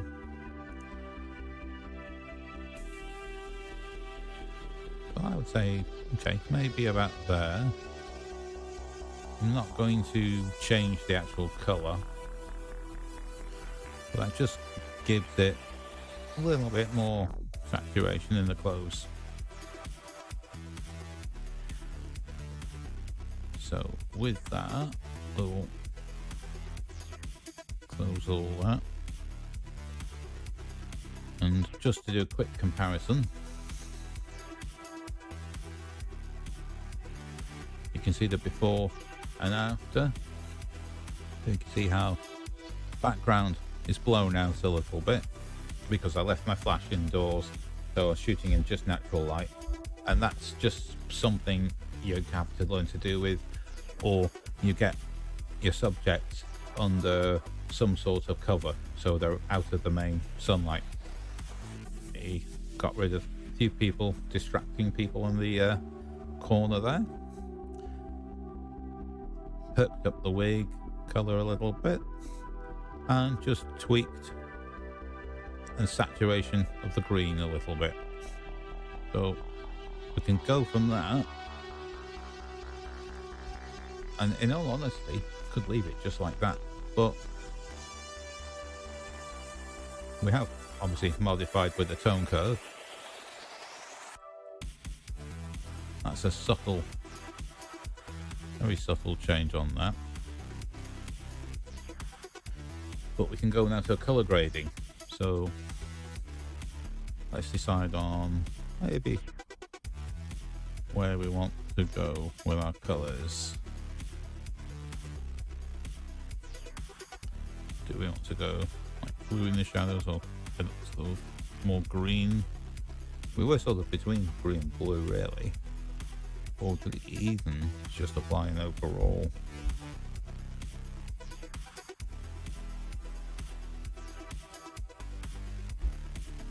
And then we'll take our highlights and we'll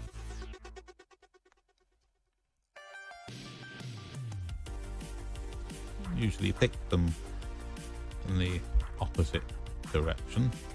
Again, we'll just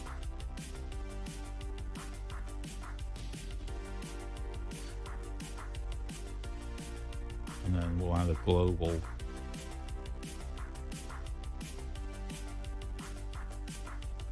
where we might say, you know, what do we want to do? Do you want to go for a bit too green? No. I do tend to find most of falling towards blue.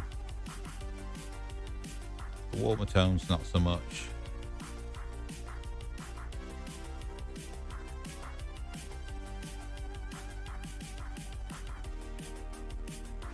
And a bit something like that. And let's just take the luminance of that. So you can do brighten that colour or take that right down.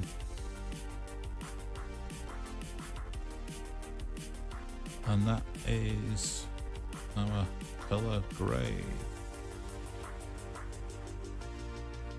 And there you go. Hopefully that is going to be a much quicker edit, and that will work well as we work our way through the batch.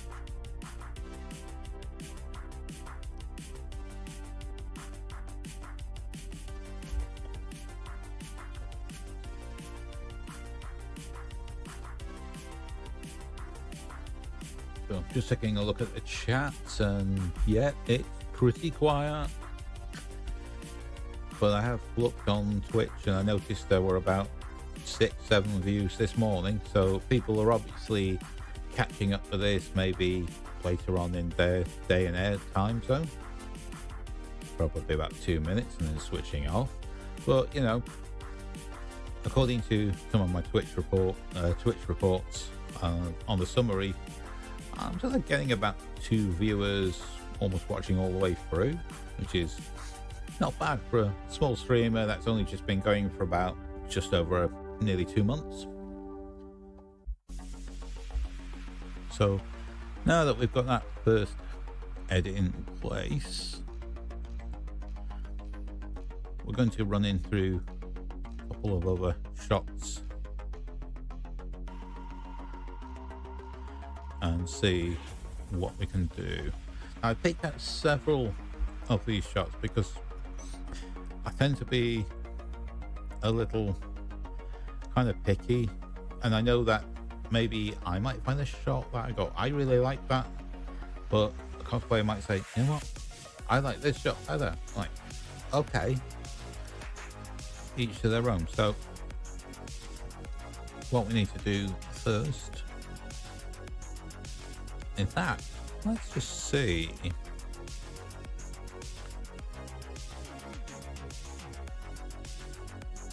Let's just copy those settings. We won't copy the masks so much. Actually, could we? Let's do that.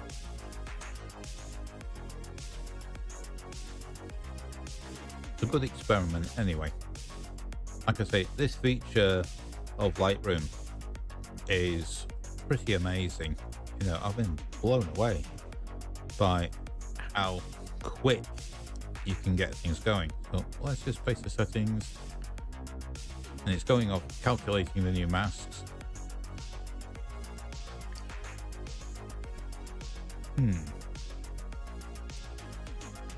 Now that doesn't look quite like that. I've got a feeling that we might be tweaking that one, these ones slightly differently. I think where we've got groups of 3 together, we can apply that same color grade, and then for the individuals, we're going to go with something a little different. I've just noticed that camera slowing down again, and yet we're not dropping a frame, which is crazy.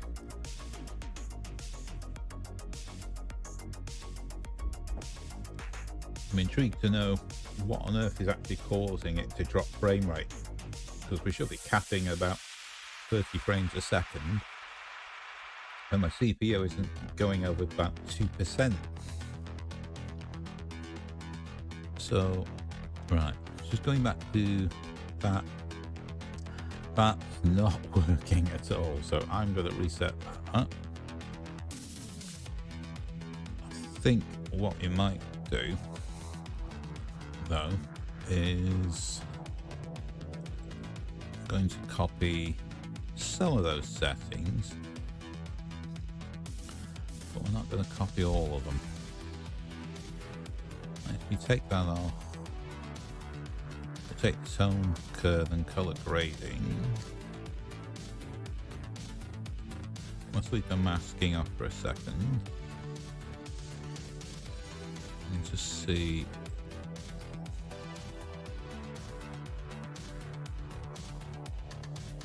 Right, that's better. So it was the masking that was kind of throwing it out there a bit. But one thing we obviously want to do is, firstly, we get rid of these people here. Then we need to brighten up these eyes and face a little bit. So what we're going to do next is just going to zoom in. Let's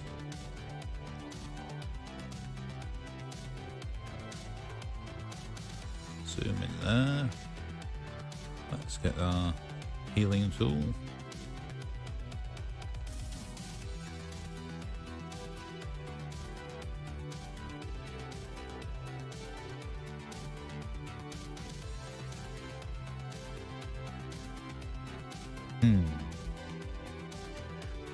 That's not working, is it? So I don't think... Actually, maybe the way to do it is we take from there and why does Lightroom think that this area is the color of green? I mean, what the fuck? So we take that and drop that into there somewhere.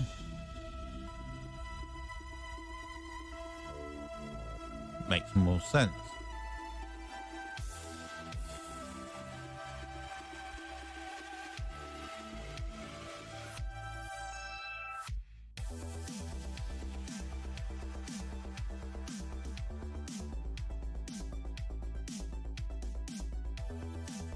And we might pick that about there.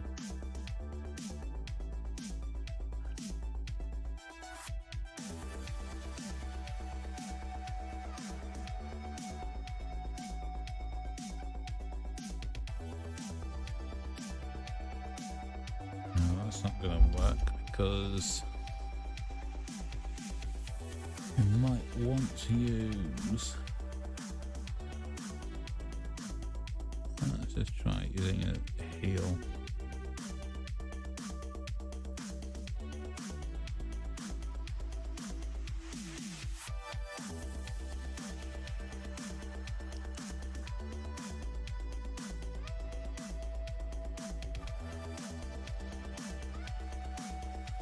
There we go. That's better. So what we'll do now, we'll just open up Navigator. Let's set that there, and we'll go to our masking. Detect people, and first thing we're going to do is let's just tweak. Yeah, let's just go ahead. So select the entire person first. Create a mask. Then we're going to subtract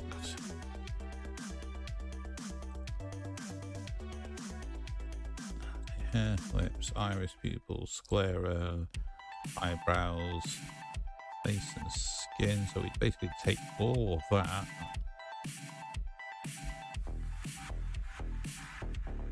Like body skin.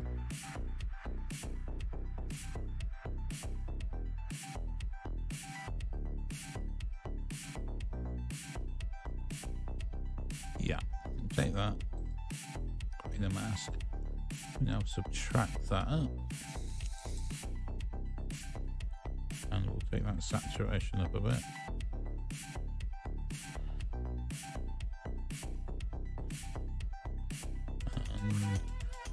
I can't remember now. Did we drag the hue back? No, we didn't. Just realised it. No. It was just saturation we were playing with there. But there you go. So we get that. Create a new mask. Select people again.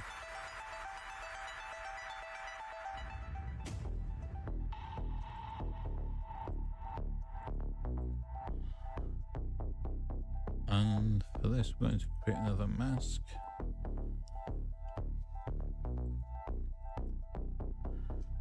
And we're then just going to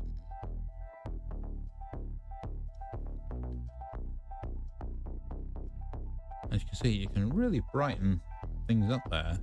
It's surprisingly accurate. You look at how, well, that's a little too bright there.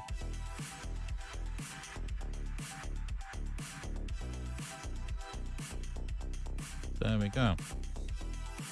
Now, in the old Lightroom or Photoshop, another way you'd go around this would be you would apply a radial filter and then play around with the setting, but you'd always have a sort of a feathering area which you'd have to be very careful to keep inside. But looking at how quick that selection works, that's impressive. That really is. And that's how quickly you can get an edit done. And if there was any other cleanup, I mean, I don't know. I would say we could probably maybe look at taking these out. So just take our clone tool again.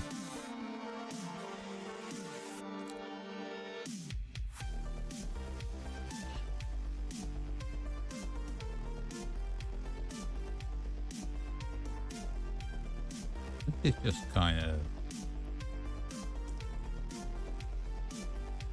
cleaning up a little bit as we go along.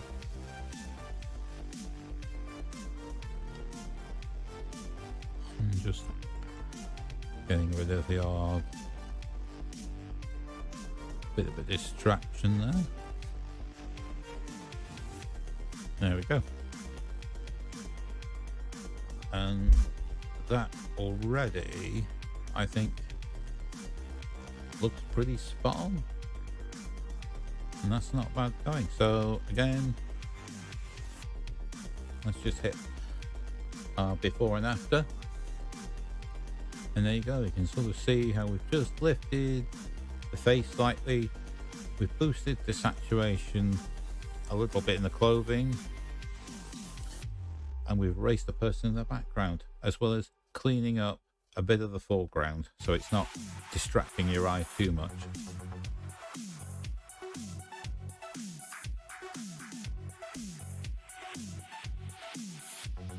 So, quite happy with that. Now the real trick is, will these settings apply to this one? Well, first thing we need to do, I would say, is let's get rid of this person. Let's make them disappear. Because that's what we do. And let's get our healing tool.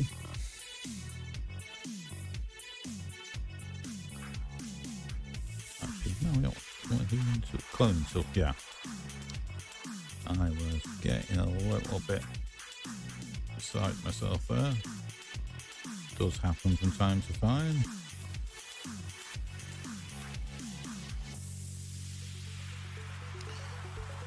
And close but no cigar. I mean, if that was me, I would be sort of about there maybe.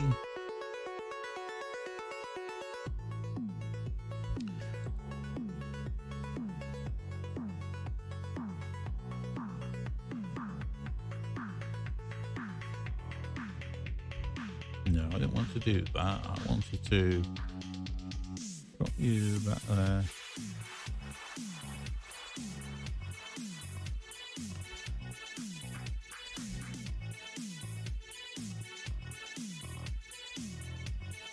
And then come back in. And then see if we can just do that. No.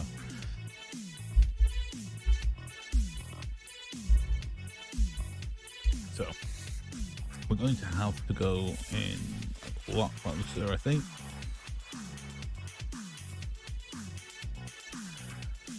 And let's take this down a bit.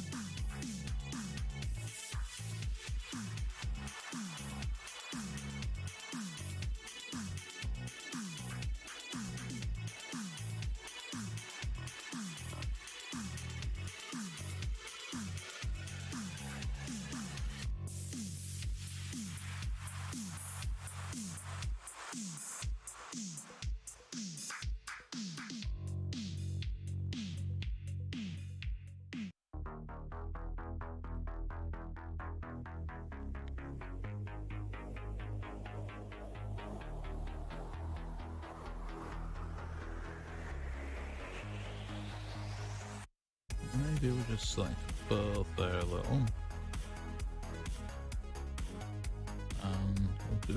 Move that a bit. So you can see we're kind of getting there.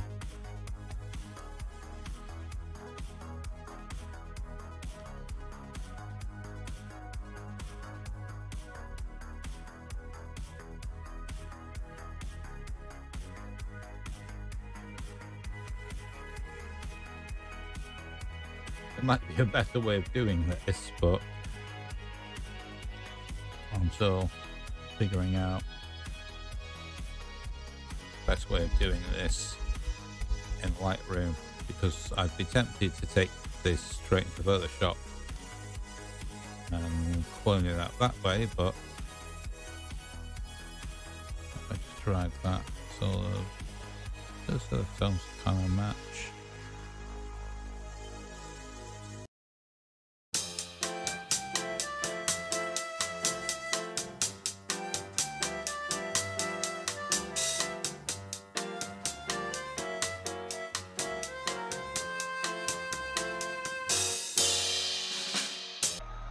Well, that was unplanned, and that's the first time I've had OBS crash out on a live stream before. So if you were watching that and you've gone, oh, he's just left suddenly, yeah, seems that things just fucked up here a bit. So we're back with, well, I should say, welcome back to the 18% Grey Show, part 11.5. Yeah. Thanks to OBS Studio and the NVIDIA encoder crashing, I've had to quickly restart everything and kick the stream off again. So this is going to be an awkward one, isn't it? But I did say this was going to be the final stream, so guess what? I reckon everything has conspired against me to make me do this over another evening. So we're going to crack on. And no beer was spilt at all during this.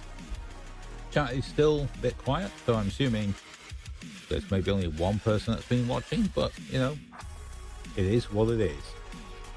So to get back to where we were before everything cracked out, we were trying to use Lightroom's tools to erase this person in the background, and that isn't happening at all. So I'm going to reset that. In fact, no, let's just see. Yeah, let's just reset back to the beginning. So we're back at the beginning. I know it's a shame, it kind of sucks, but hey ho, it is what it is. And we'll just make some of our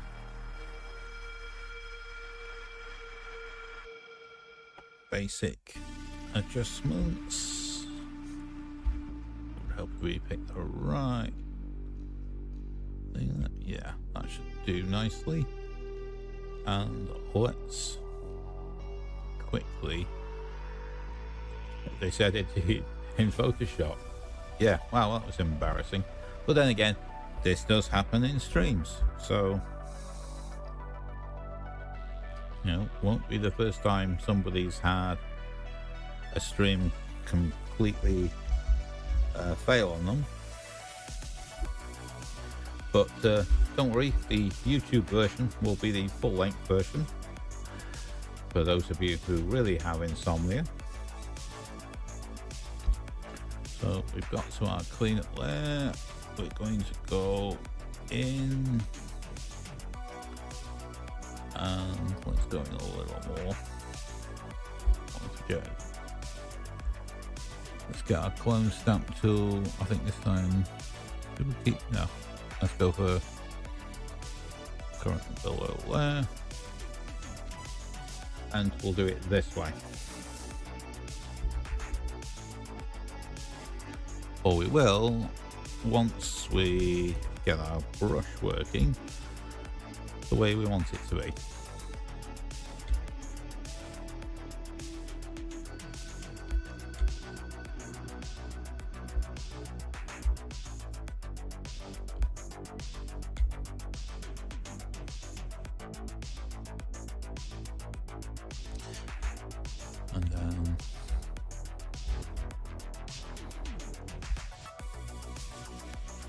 we'll just get rid of some of these with a smaller brush.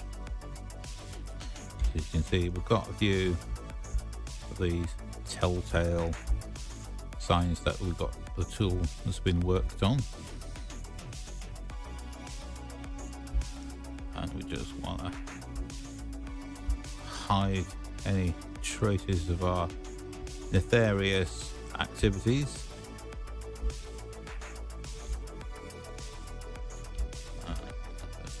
There.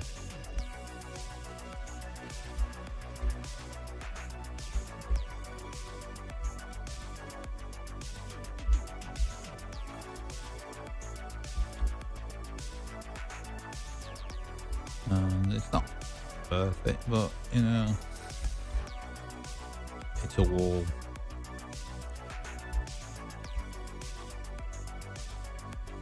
We'll just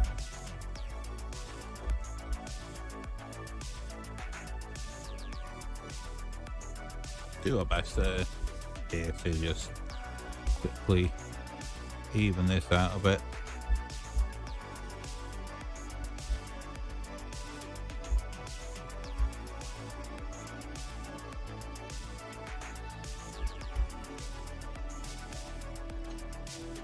And with that gone, let's just have a look.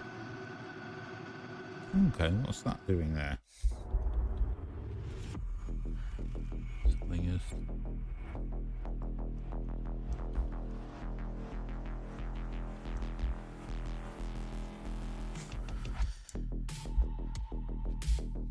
There we go. A lot better straight away. So with that, do we need to do much else? I don't think so. I'm happy with that. So I am going to take those two.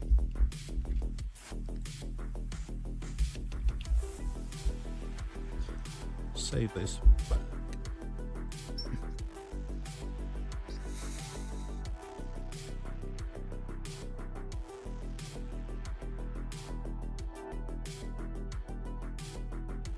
And we're just going to drop into Lightroom.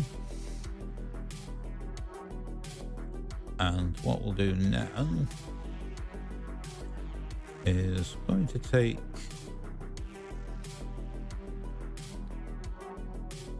is that the edit one? Good question.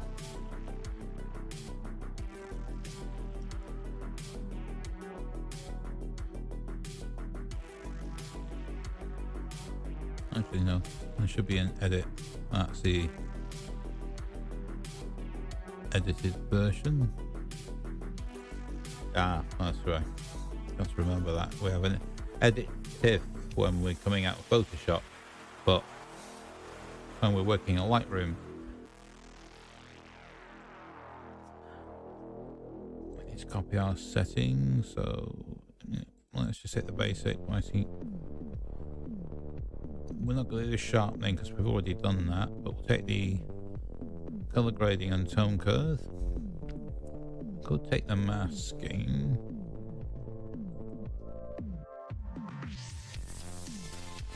And see. Let's see what effect that has.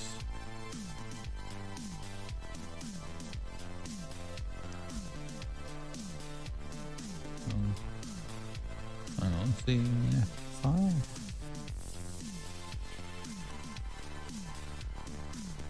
See edit TIFF. So let's just paste those settings in.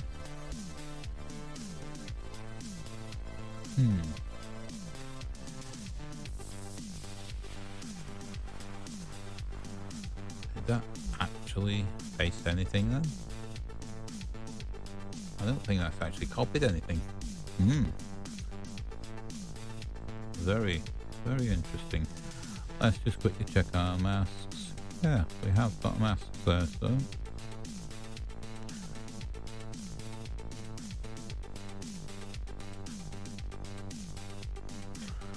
Oh, now it decides it's a mask 1 and 2. Okay.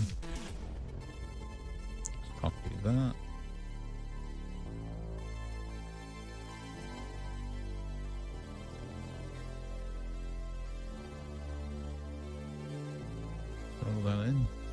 better.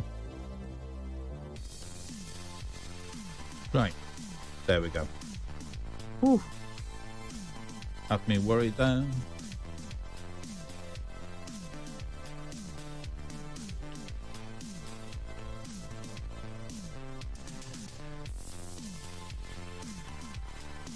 So now that we've got that one done, oh, I can see what I've done. You know what? Over flagged. Then we know what we're actually working with. I tend to flag photos that I'm going to edit because when I'm going through a set, I always shoot way more pictures than I need to. And that's mostly to have safety shots, to deal with things like framing or out of focus. So looking at this one, I would say if we copy all of the settings, which I think we did, should just be able to go boom like that.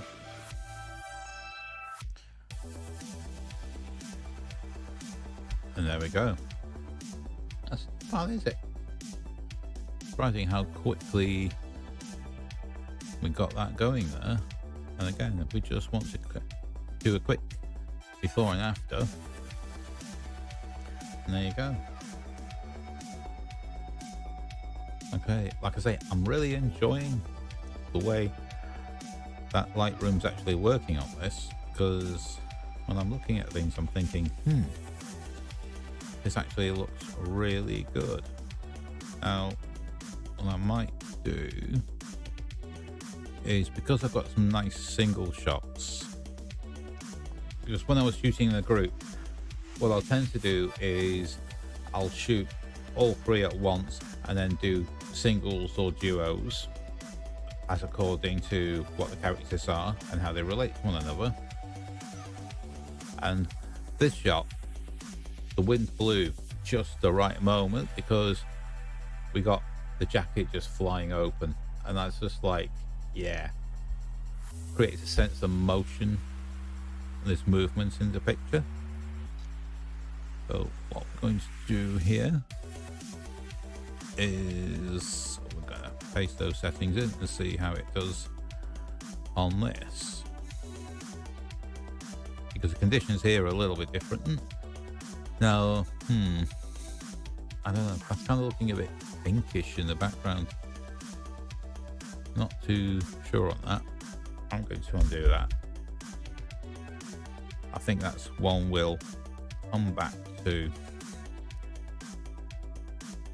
But what we will do is let's take a look at this, and we will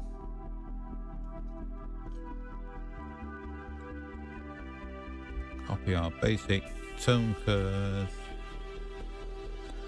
Did we do HSL? No, we didn't, because we used the mask to cover that. And we'll use the masking for that. Oh, this will be interesting. What happens when we're copying masking from one picture to another with multiple people? And my Alexa has just flashed up. I don't know that one. Yes, I know. But it just flashed up saying, what are the smallest things in the universe? Well, the answer to that is simple. The members of Parliament's brains, because they are so small, they're infinitesimal. Especially when you look at the decisions that they make. But we're not going into a political rant tonight because I'll never stop. Anyway, let's get back to this. So yes, we're going to do the color grading, and we're going to see how this masking works, because we were masking the cosplayer who was playing Anya and changing her hair and changing Lloyd's suit and increasing the saturation. So see what happens. Should be interesting. In fact, we'll actually do the detail and sharpening, so we'll just keep that fairly similar.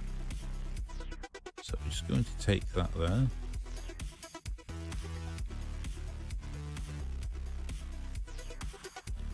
And as you can see, a happy family photo.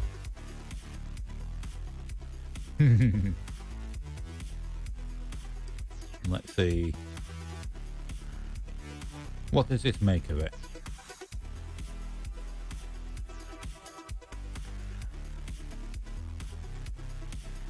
Now that expression, you're like,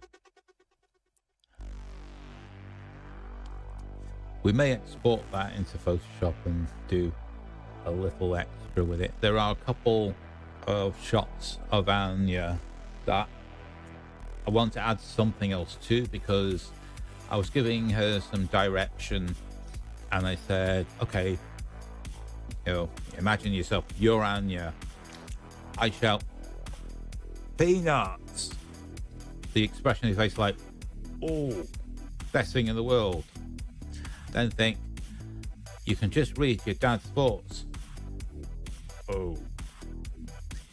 You can read both their thoughts. What? As you've seen, if you've seen Spy Family, you know the expressions. So I want to play on that a little bit.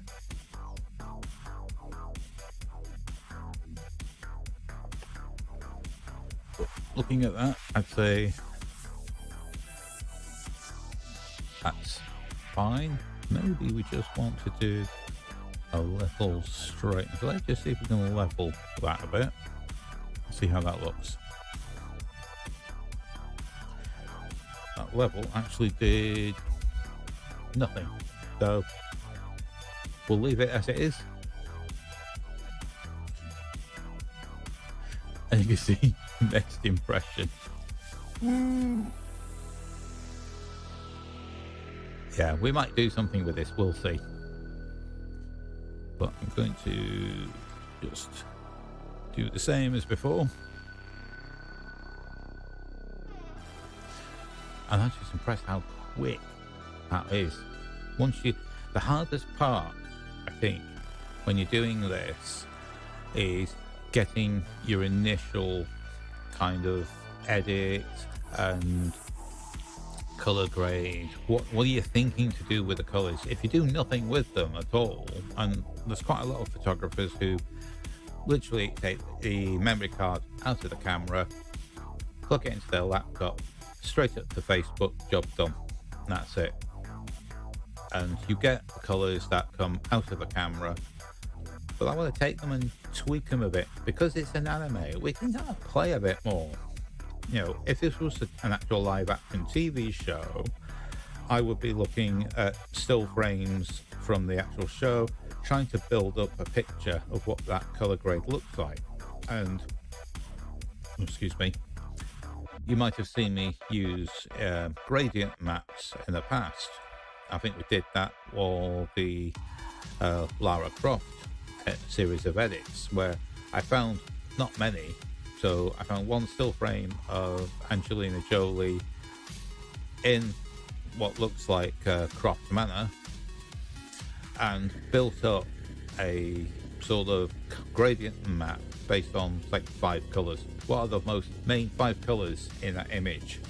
And then apply that to the overall picture to try and pull the tones into that sort of direction. But color grading is a little bit more sophisticated than that.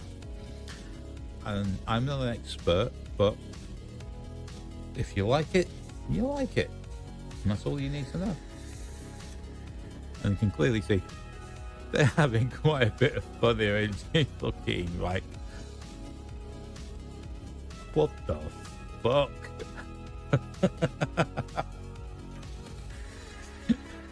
Yes, I like that. I like funny pictures like that, though. I think this is where she's thinking of her favourite thing in the world. So let's go into our develop settings, and yeah, this bit is amazing. Boom, like that, and it's done all of those changes. Now you might say, you know what this means? It means when you tell me it takes 2 months to edit cosplay photos, you're just BSing me.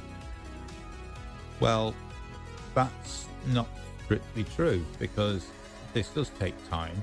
It takes time to work out what it is that we want to do and how do we want to present our work. So now we're going to come through to, yeah, I'm going to go for Anya first, because I think these color grades will work fine on these.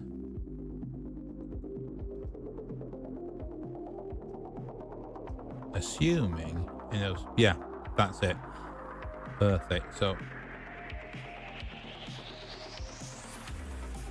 this is where the use of AI is absolutely incredible. I mean, you look how quickly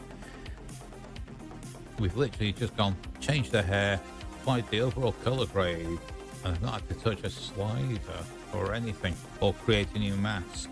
That's the important thing for those of you watching. If you were doing this, say, in Photoshop or an older copy of Lightroom before they added all these new features, you would have to zoom in, say, zoom in, get your masking tool, take a brush, paint it around the hair, and then in the settings you would change them. But when you're painting around the hair, you're going to have to experiment with your brush size. You're going to have to go in very tight on the edges. You're not going to catch all stray hairs and things like that. And yet with AI, boom, you're there straight away. We just take that, we just take facial settings. This part is calculating where the hair is, and there you go. Now we've just taken that wig and we've just pumped up the saturation, so it feels more like an anime sort of coloured wig now.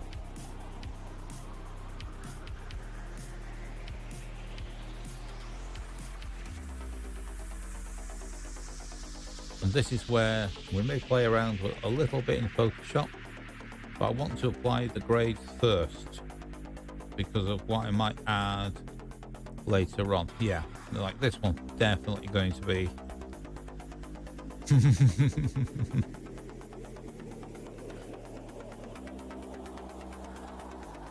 and you can see, you can get an idea of the things I was saying to her to, you know, get it to emote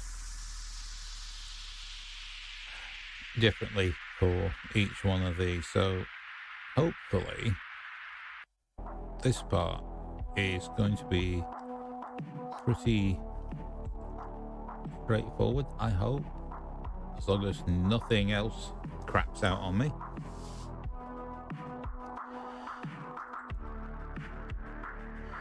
Like I say, you can just see the difference there straight away.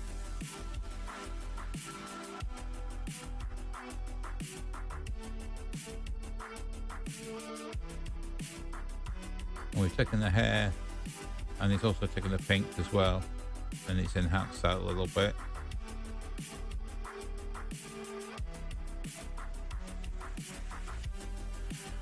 And I'm sure I could select each of the pictures, well, together as a batch and just apply the same setting, but I'm just doing this because I want to be sure that when we're doing this,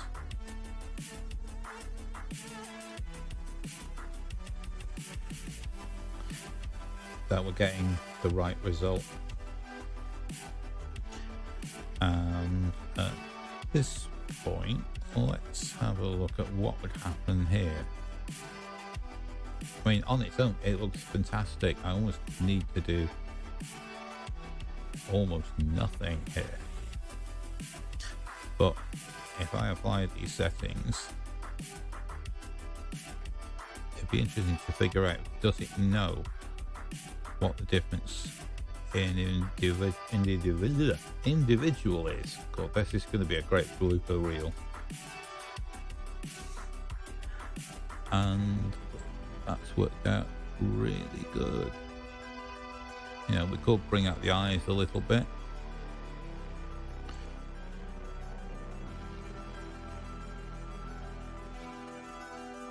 And the fact that we are working this so quickly is really impressive.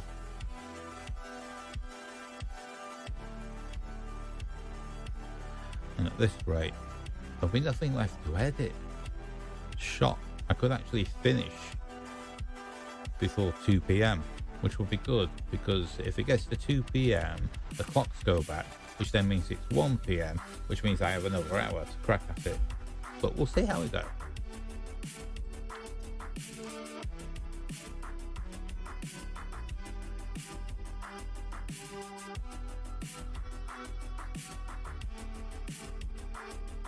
Yeah.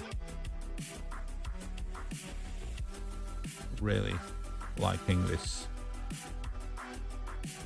It's really making life surprisingly easy.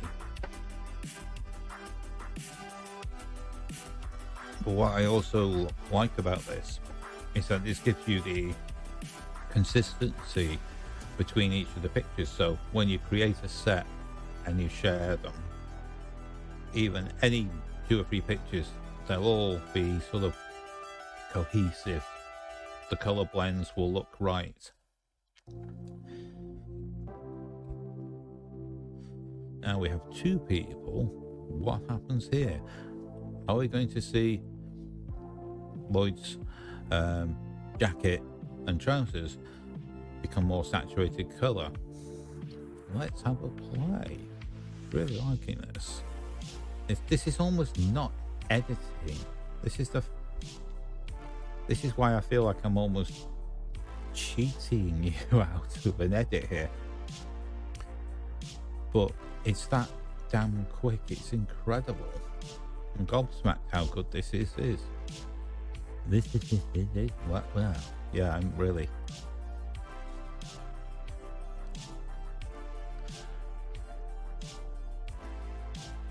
Just doing that each time.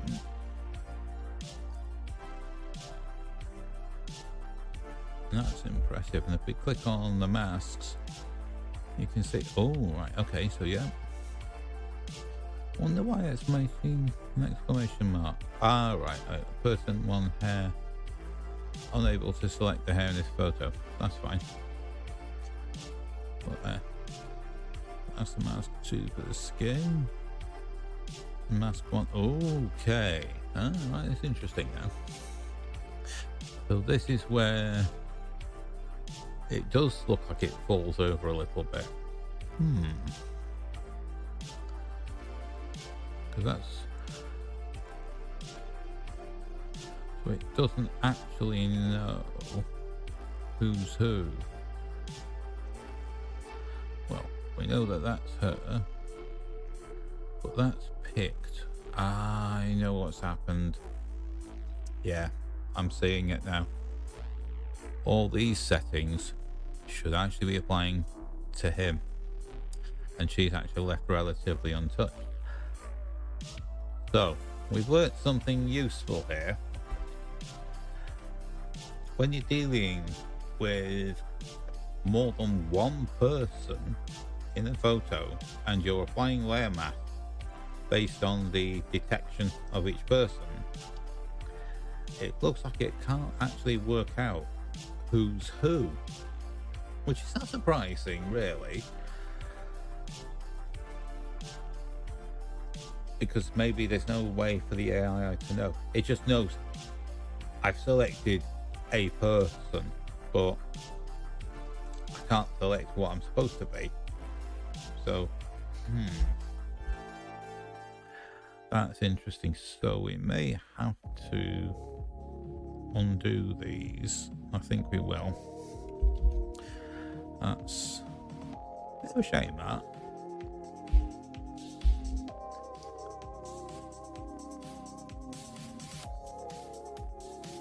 I mean, up to that point, I would say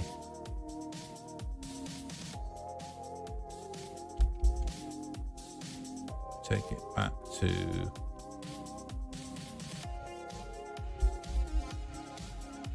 the settings. So in this case, yes, it's actually trying to use the mask generated for Lloyd on her. So we need to go back to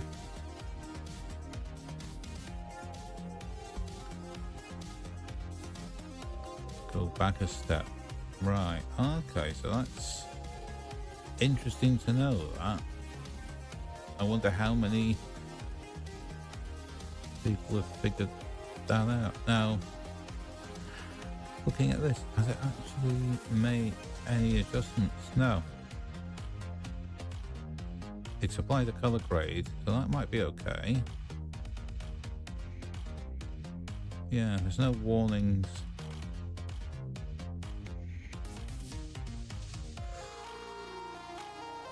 So that's fine. Yeah, so we have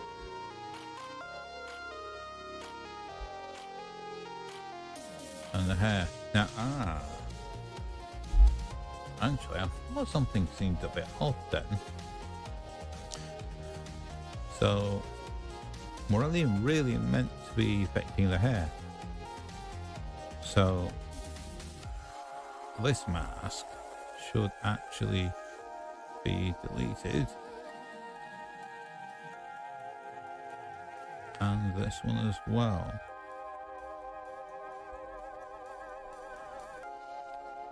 Now that makes more sense. So we switch the mask off and on.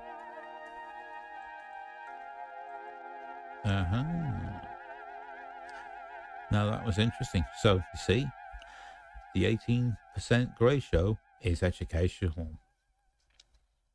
You just have to wade through a lot of my talking inane drivel before you actually get to the good stuff.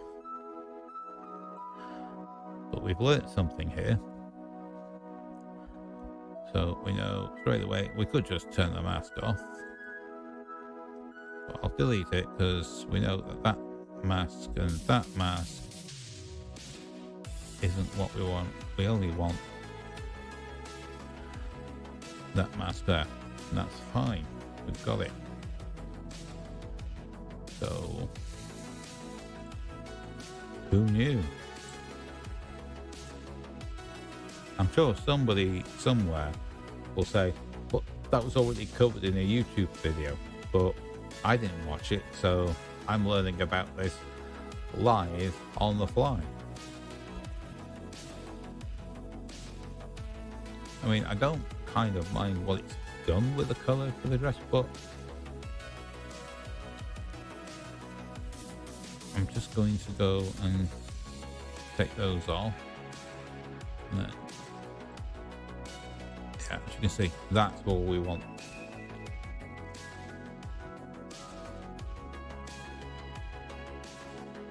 And same here.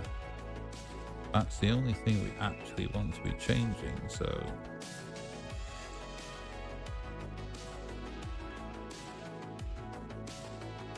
very interesting. Yeah, I see here it can't select a person because that person isn't actually there. So it's gone off and selected the next object that it detects on the person in the picture, but it doesn't actually, or it's not sure that it's got the right person. If any of that makes sense to you. Right now, I'm like, okay, we are going to just have to determine to work my way through this. So 11.5, touch wood. Let's hope it stays where it is. So based on that, one of the things I might do, let's just have a quick, before we do, getting a little bit carried away here. Yeah, that's fine, because now if you look, you can see the mask. I'm not sure why actually why it's actually... That's interesting. I know what it is. Yeah. That's interesting to note that.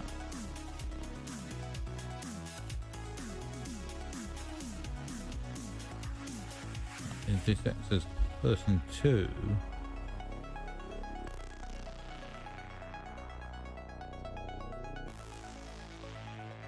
But that should actually, yeah.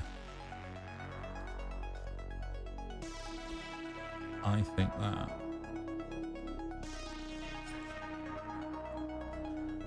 Delete that.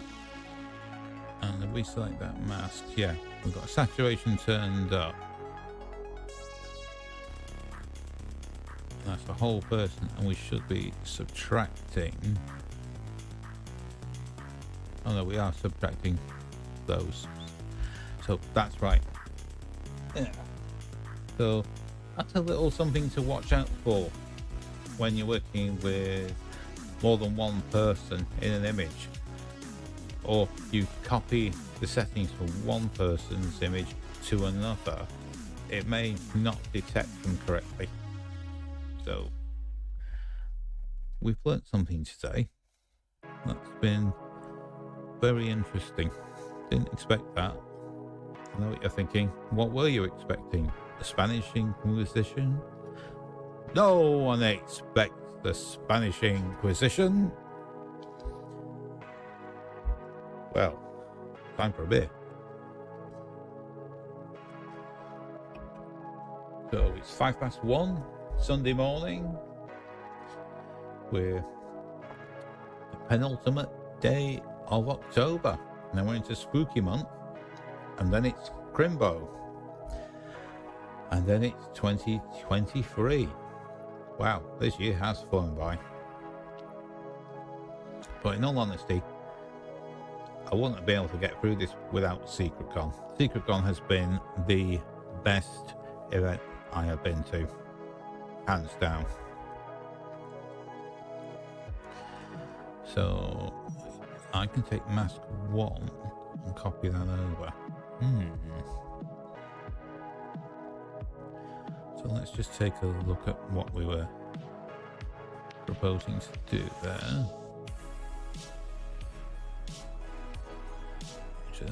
This is where I'm starting to wonder about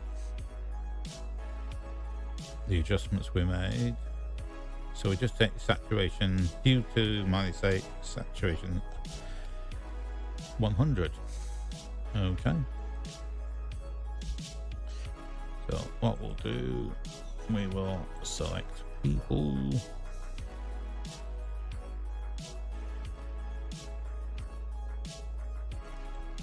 Person 2. Hair, create mask. Hue -8. Saturation 100. Done. Maybe actually while we're at it, we'll just take the... Oh, it's on the hair, isn't it? You know, idiot there. No, that's fine. We'll just take the masking off.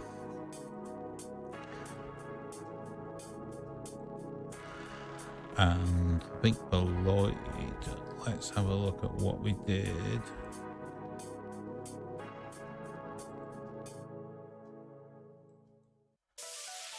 Saturation of 33 and subtracted all of these items. So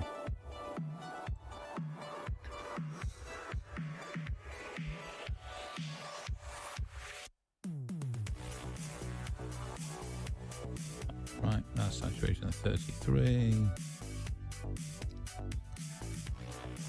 Nope, that's actually right. Yeah. This is where we have to delete these 2 masks, create a new mask, select people,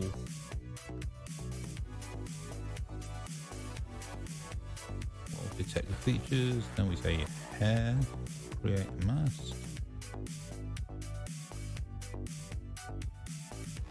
And say, and take the saturation up full.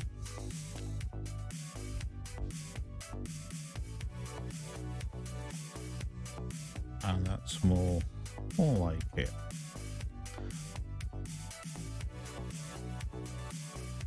Yeah, so it's having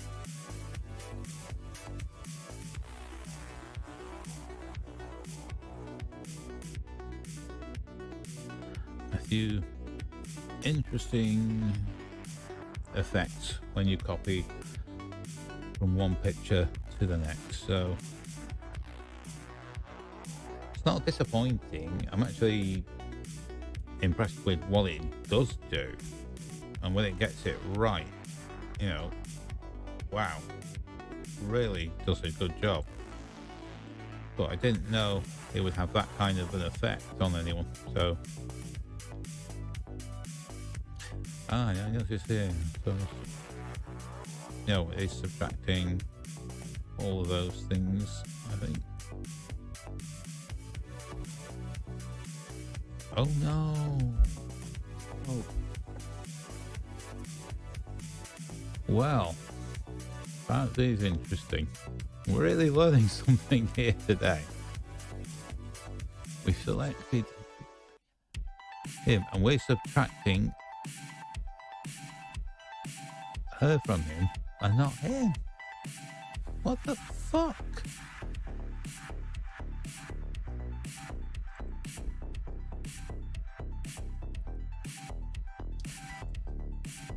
So we're gonna have to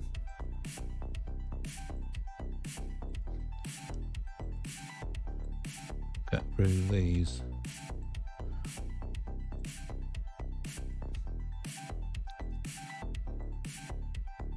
And then we'll subtract, select people, then we'll select person 3.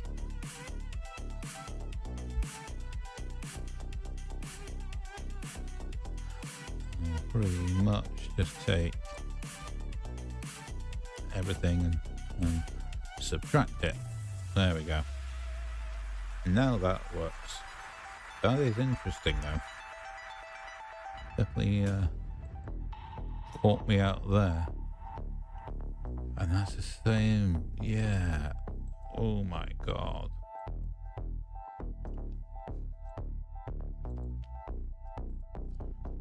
So this just goes to show that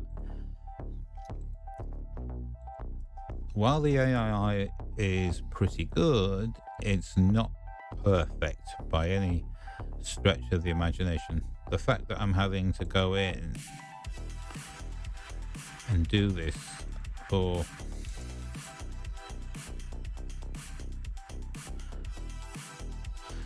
each picture is a little bit of a pain, but how long did that take really? Not that long. But yeah. Alright, let's have a look. There we go, so that's okay.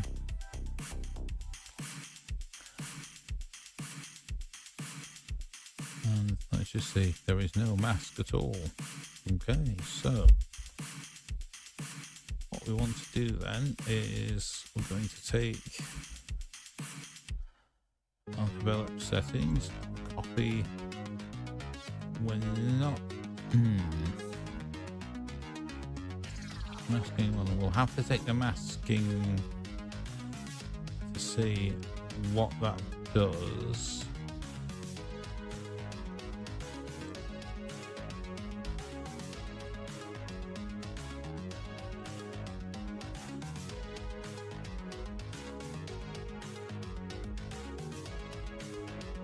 Now, I can tell instantly that maybe that's gone.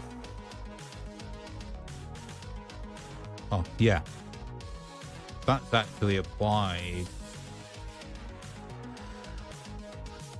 the color tweak for Anya's hair, which is exactly what we don't want.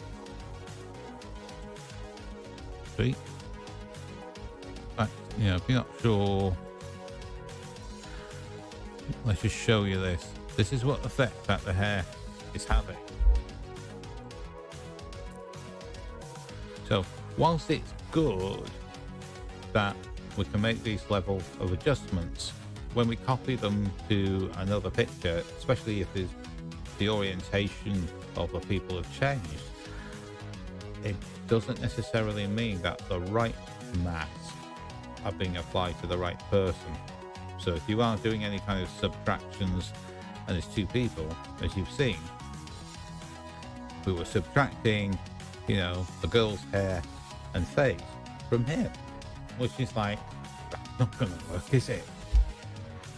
Because the only reason we're subtracting is so that we can isolate the clothing, because there's no feature at the moment to say select clothing, which is basically look for anything that's skin and isolate it with a mask. And as you can see, there we go. It's actually applied this sort of pinkish grade, which would on Anya's hair would actually turn it more pink. So what we'll do is we will take that and delete that, and then make that whole mask. Delete mask 1, and as you can see, that's selecting in its entirety. That should actually subtract all of those. So that is now, that is a lot better. Hang on, what am I doing? Oops. Of course, I'm thinking I'm in Photoshop when I'm in Lightroom. That's why I'm being a numpty. So, didn't expect that, did I? That was an interesting experiment. But what that means now is if I copy these development settings, and we're only using the one mask.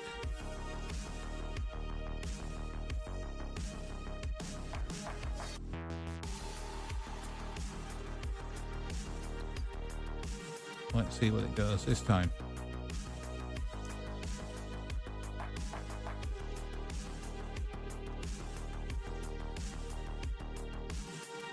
Yeah, it's actually subtract the hair, eyes.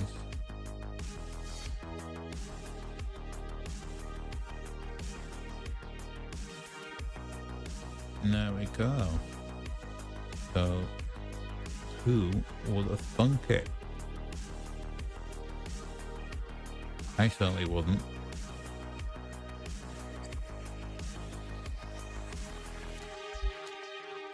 So, 48 minutes, so there you go.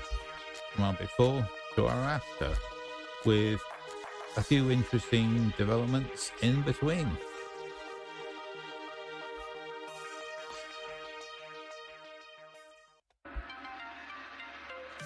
But at least now we can get through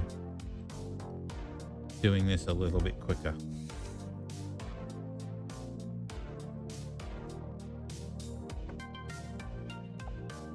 Now that we've done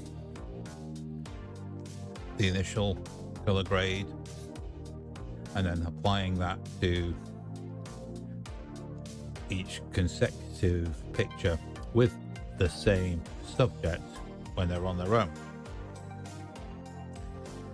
And it looks like the webcam just did its thing. It just sort of froze up on me and just sat there and went, I'm not doing anything. I'm actually wondering if that's NVIDIA broadcast that might be causing this issue. Yeah, makes me wonder. How come how the highlights have been brought down 100%? Oh. Let's just take that up a bit.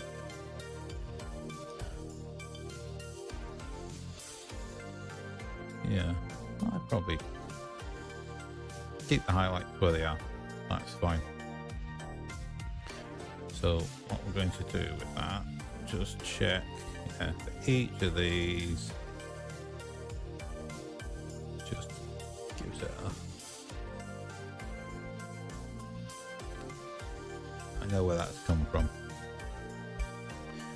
That will have come from our very first image of all three of them here, because that's where that highlight adjustment would have been copied over.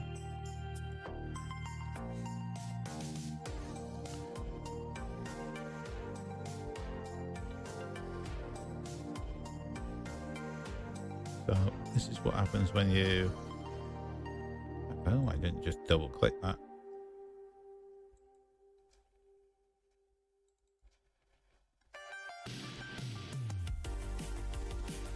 Yeah, that's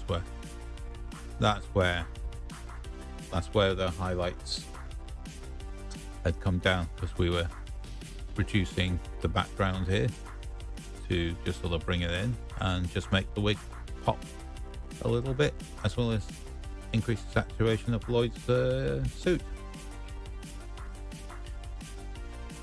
I tell you, this is crazy stuff. So taking a quick look at this, yeah, let's not look at the news, too depressing. And does that mean, yeah, put the highlights or stuff on that.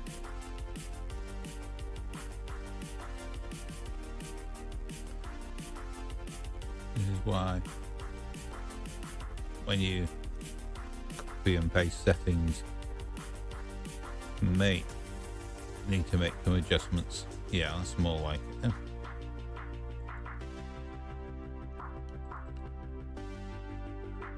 Yeah, actually popping a lot more there. I think this is where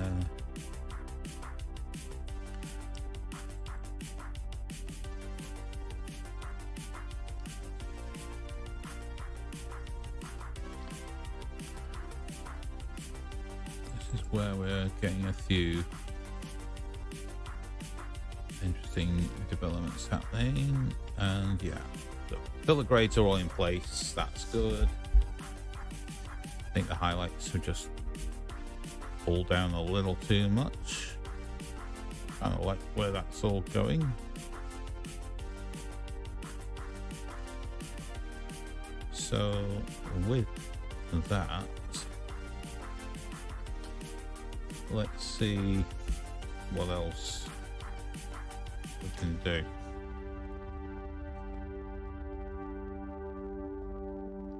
Yep, you might have just seen me finish off a can there.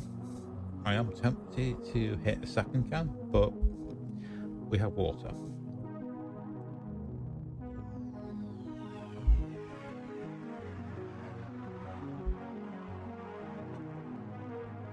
So let's see what we have left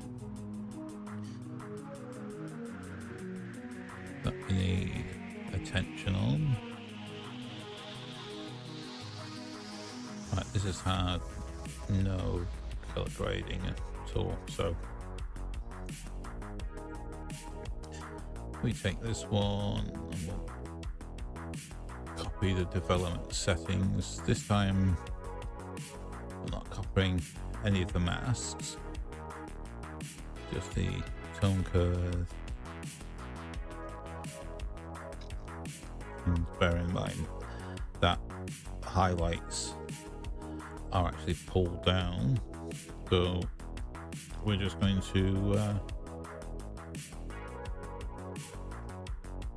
get those. Actually, no, we've corrected that. So again, if we go to tone curve, you can see straight away it's been a little subtle shifts, which is all it needs to be.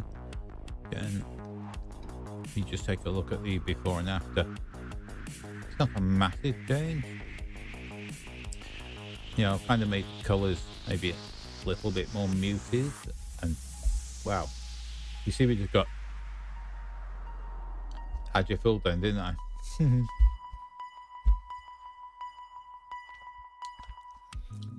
But I just kind of like the overall sort of look.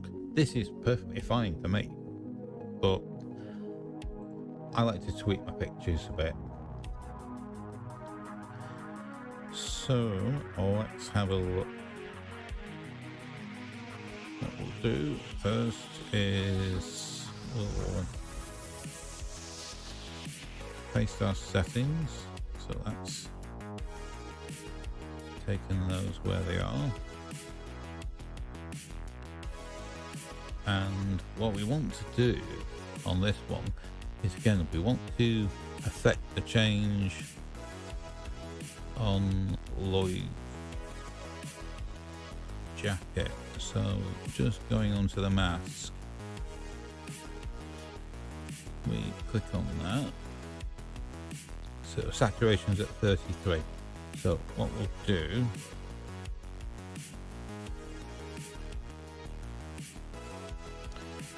is, where were we now? That's it. That's the first one of these two.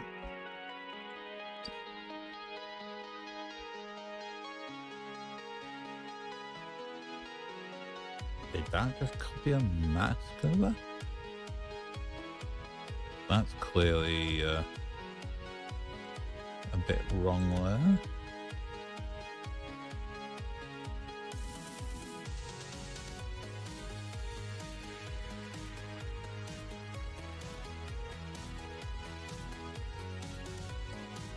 I want to create a mask of the entire person, and then I want to subtract from them their head.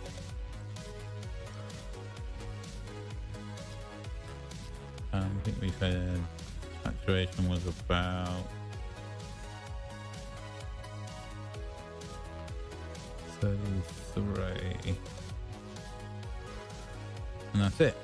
That is literally the only real adjustment we needed to make. Do that.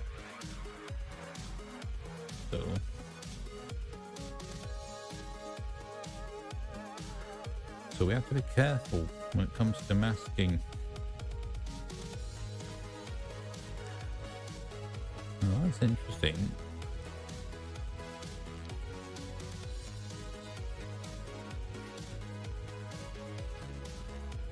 So we select the entire person. So let's work out what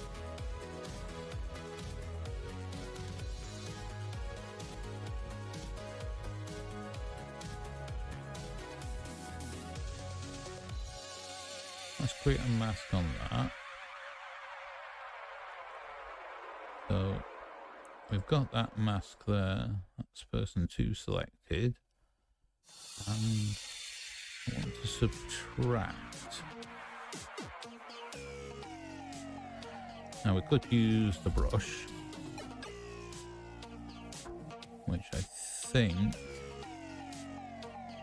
that's smart enough to do it, or let's just select people. It's detecting that. I want to know what that is. What's that? Might need the brush. So what we'll do, we will enlarge that a bit.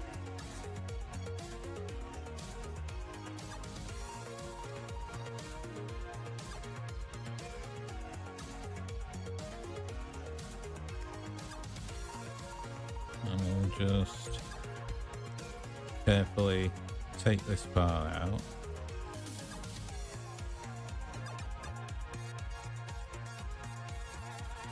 As you can see, doing this with a mouse is a little bit precarious.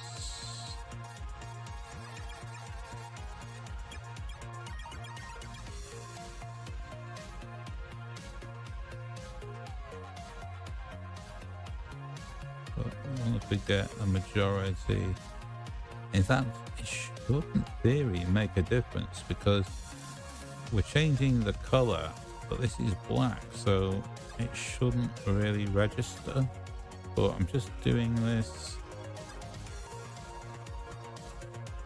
as a caution.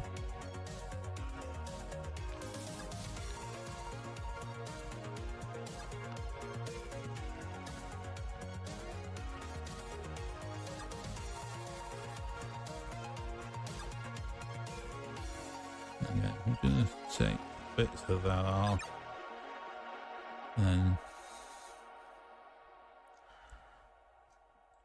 the brush, we'll just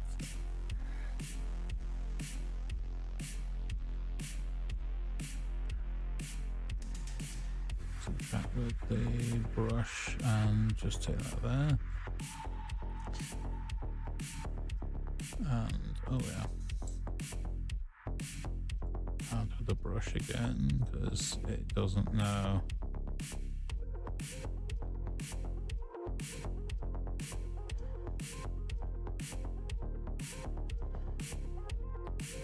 Just go there a little bit.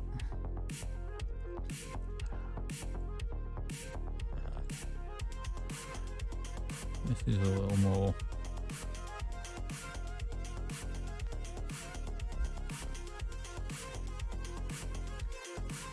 Right. And I would say at this point, we'll just take the shoe out. So we are only just affecting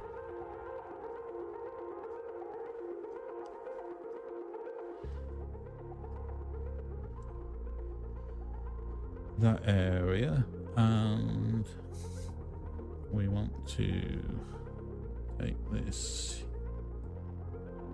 saturation and take it to about 33, and that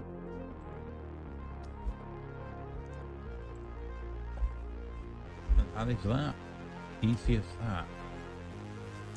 Well, when we say easy, not exactly.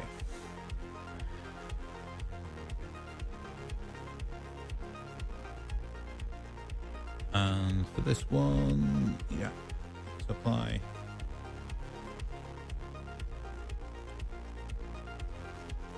our developed settings, check our masking, let it detect our people, so we take that. So we create a mask for the entire person, then we'll subtract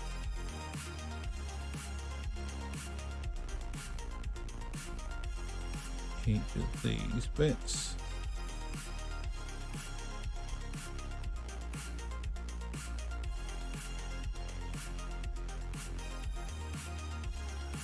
There we go.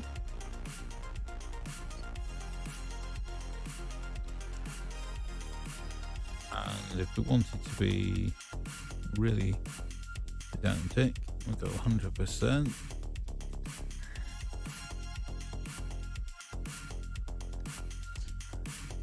And looking at that, we'd add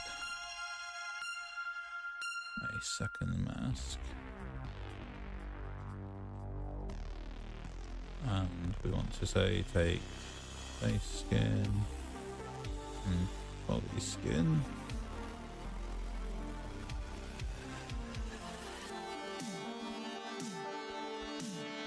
Create the mask, and we'll take the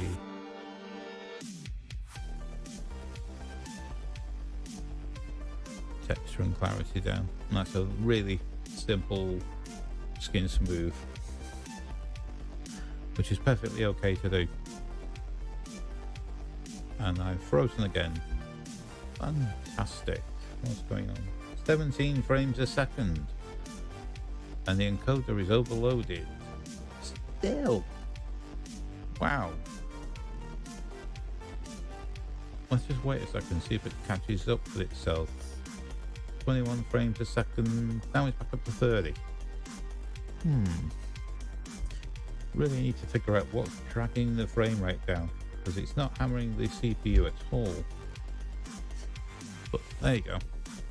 Let's just take the masking off that.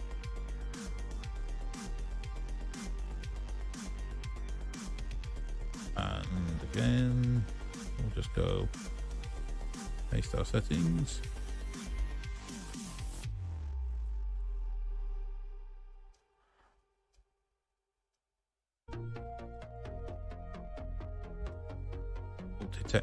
entire person. And you notice I can't actually differentiate that he's holding on to her leg. Now, I've seen a video where, I think it was a wedding photograph, where a father has got his arms around the bride as he's hugging her, and it can separate them out. So it's interesting that the AI doesn't always get it.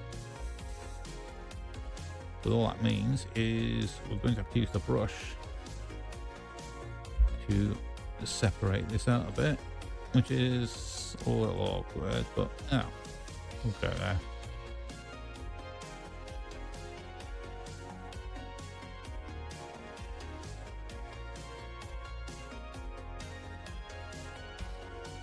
Just check we're not selecting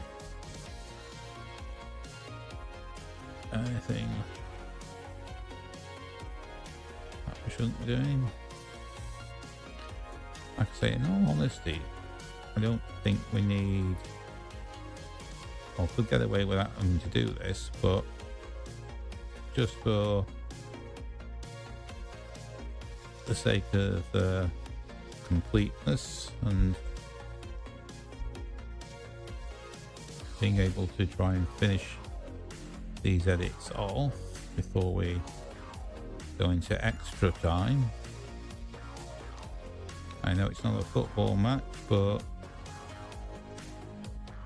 it sure as hell feels like it when we're getting close to 2 o'clock.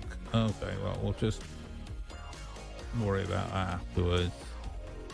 We can add in afterwards, and I'm sure it'll be fine.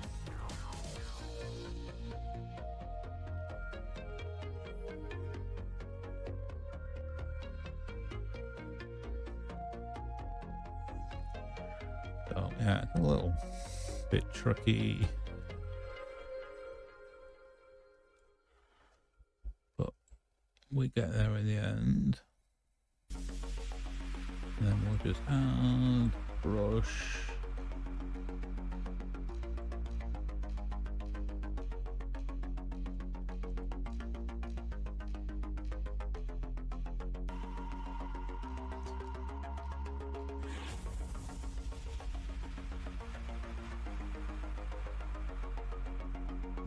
Just a little bit there. That's fine. I don't think we'll notice that bit down there. And subtract brush one more time.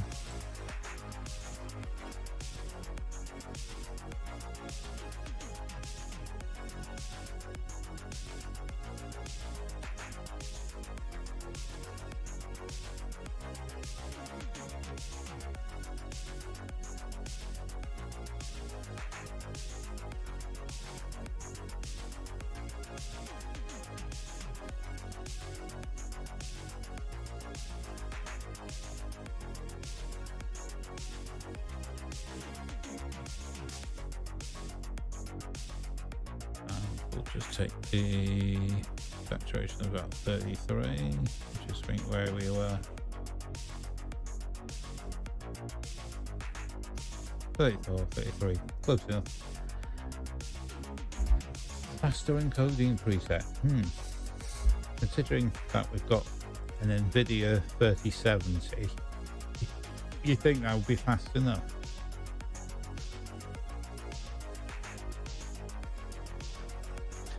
Anyway, let's go back to that one, and I'm just going to apply our settings as before, and then let's kick into the masking.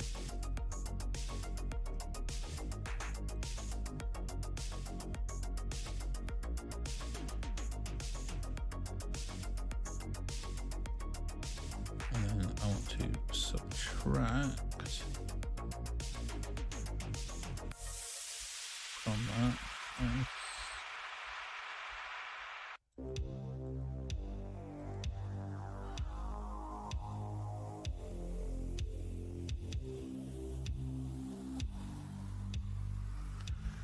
There we go.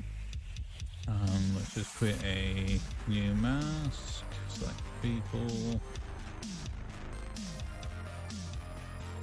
I'll do face and body skin, create mask. Let's take the texture and clarity down a little bit.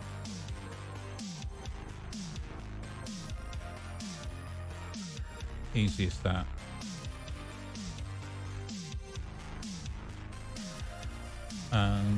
Quick way to test if we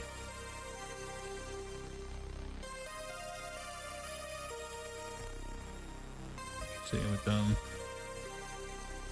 Nice, quick, and very simple edit. Simple edit. My God, he really can't speak today.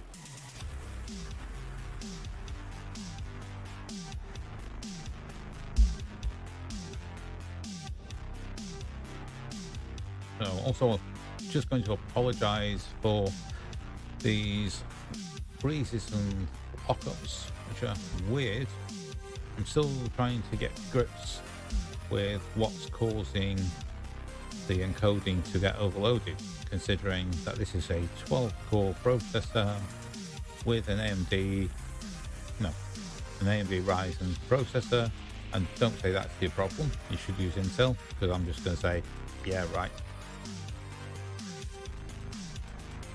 And an NVIDIA RTX 3070, which you would think would have plenty of horsepower to be able to do stuff like this and not break into a sweat. But you never know.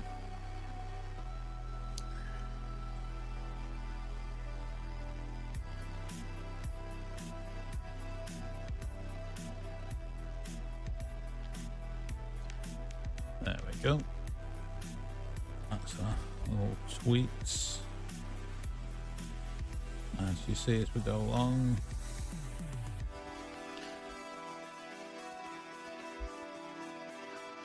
It's already been done. Has that been done? Yes. Well, okay, we're good. So, all looking really good.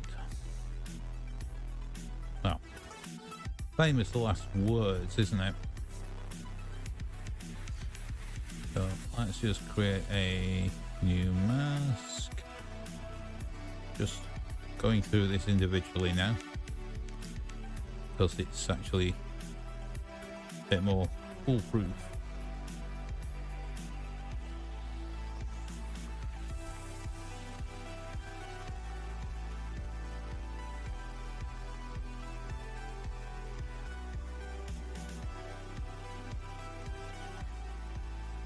I was going to say, this doesn't actually have any developed settings applied to it, so it does now. That's in addition to mask, which is pretty nifty.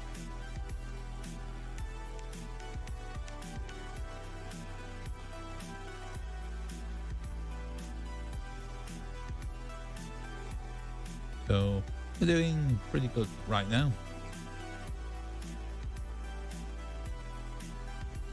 This is really just those final little tweaks, and we'll see if we've got time to maybe do one cheeky Photoshop edit.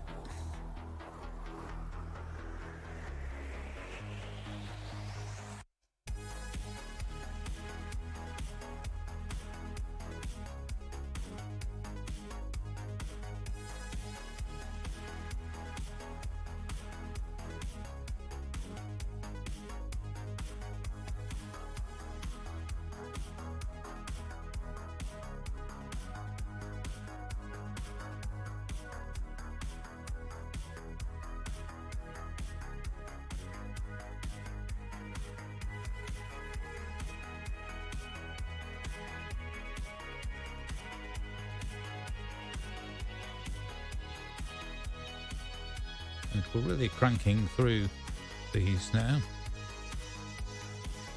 It's a good question. What was this doing? Oh yeah, I know. That same issue we had.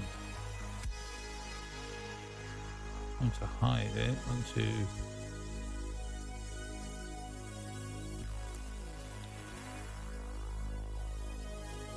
create a new mask like that.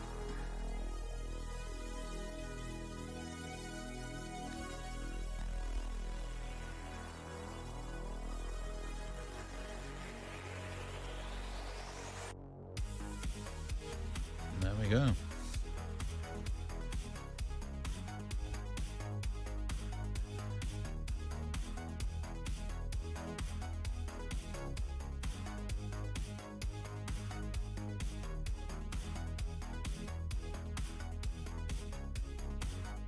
Just delete all these again. Click redetect.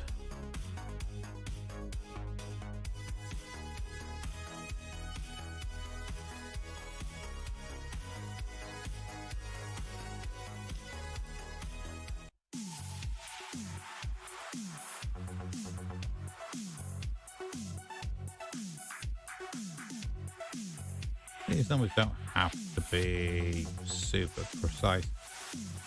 I'm just trying to be consistent across each of these pictures.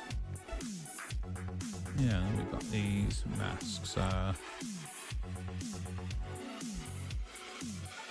13 frames a second. As soon as we start deleting objects from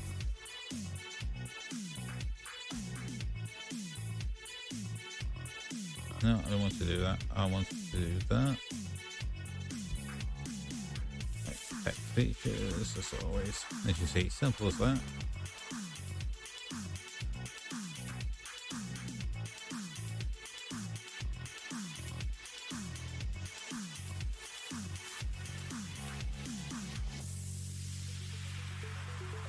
There you go. And for these, the only mask that should exist is that. They're all good.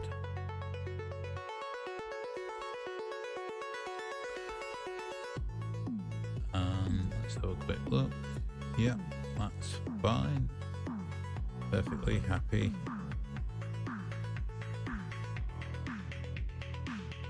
Should be. Let's just check the mask. Yeah, 33. Perfect. So that was something of a interesting departure. I was thinking we'd have been done by about 1 o'clock, but we are just getting close to 2 o'clock, and I'll probably be calling it to a halt at that point, because I think you've all seen pretty much all that there is to see. So we might have a look and see if we can have a think of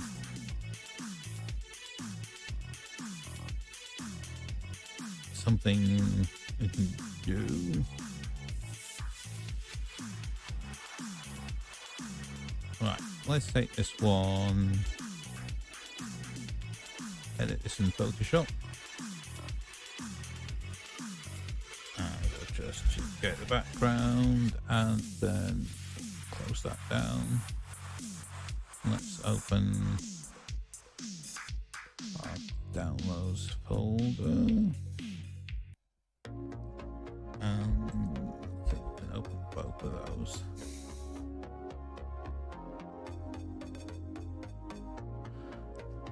If it'll let us, if it doesn't, we'll do.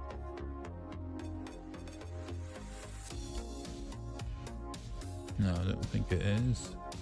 Ooh. Is this just frozen again? Ah, right. Yeah, we got it. That took a while, didn't it? You kind of know where this is going, don't you? 8. Right. So we just want to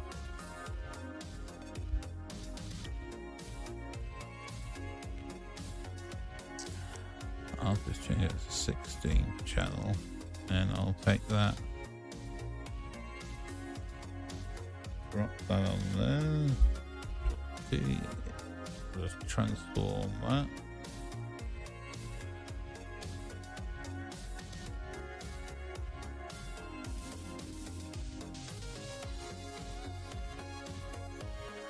So we'll get that there. And what we'll do is we're going to apply a layer mask, take our brush and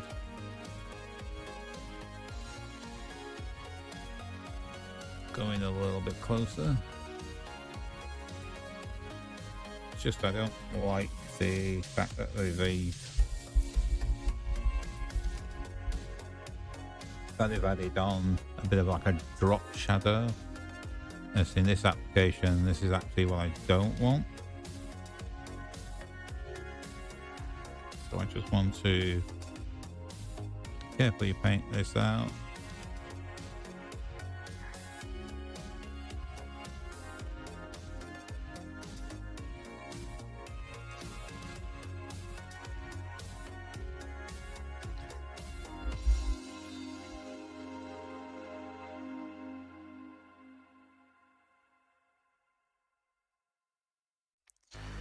I think it's more of a, yeah, it's more of the bottom, isn't it?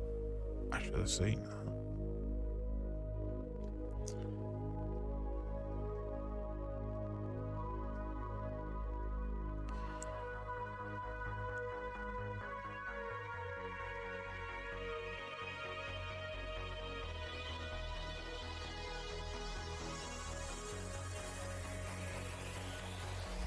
Just take that down a bit.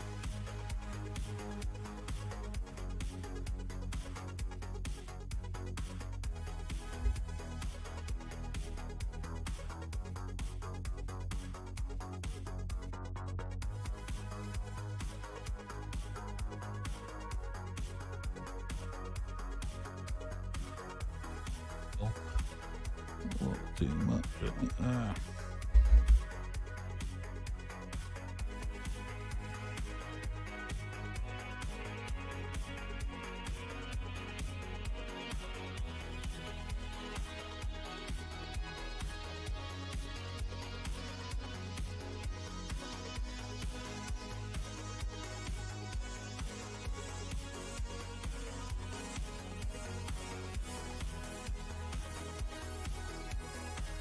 It would have been easier if I could have found one of these, which didn't quite have.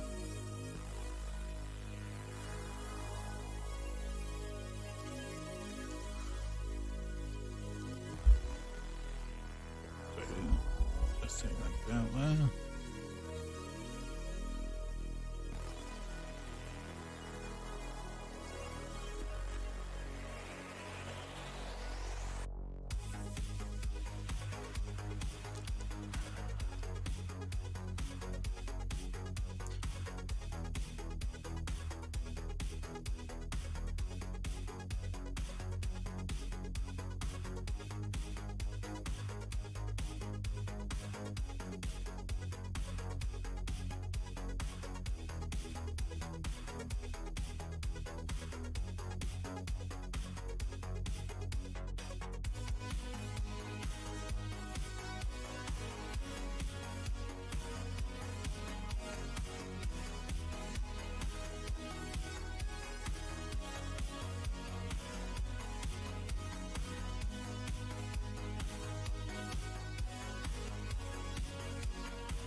Yeah, that will do.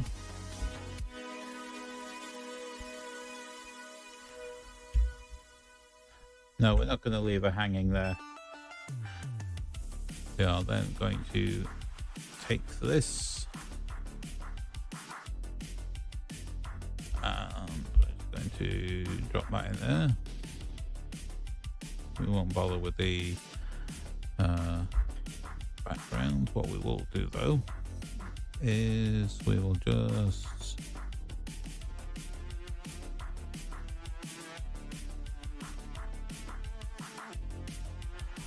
do a quick selection.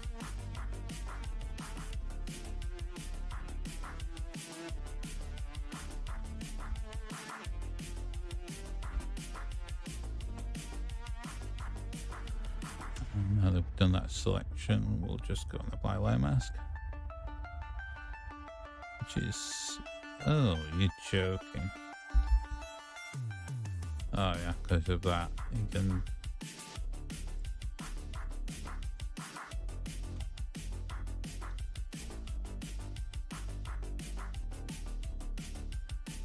Yeah, I think I would have done a better job of masking.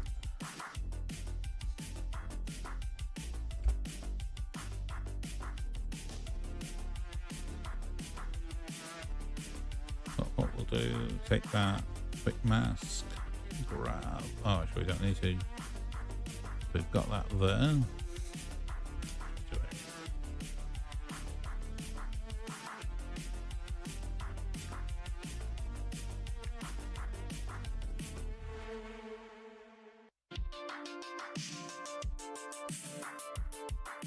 Now, what was I doing that for? When I should have actually gone here.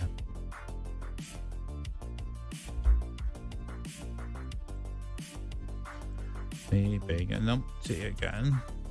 As you can tell, we're getting close to that deadline.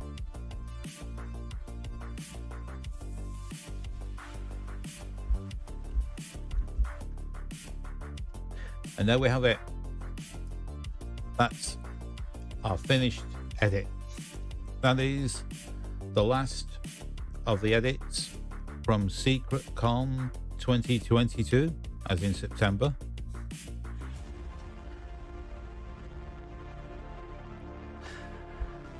For those of you who might have been watching this evening or this morning, or watching this on replay,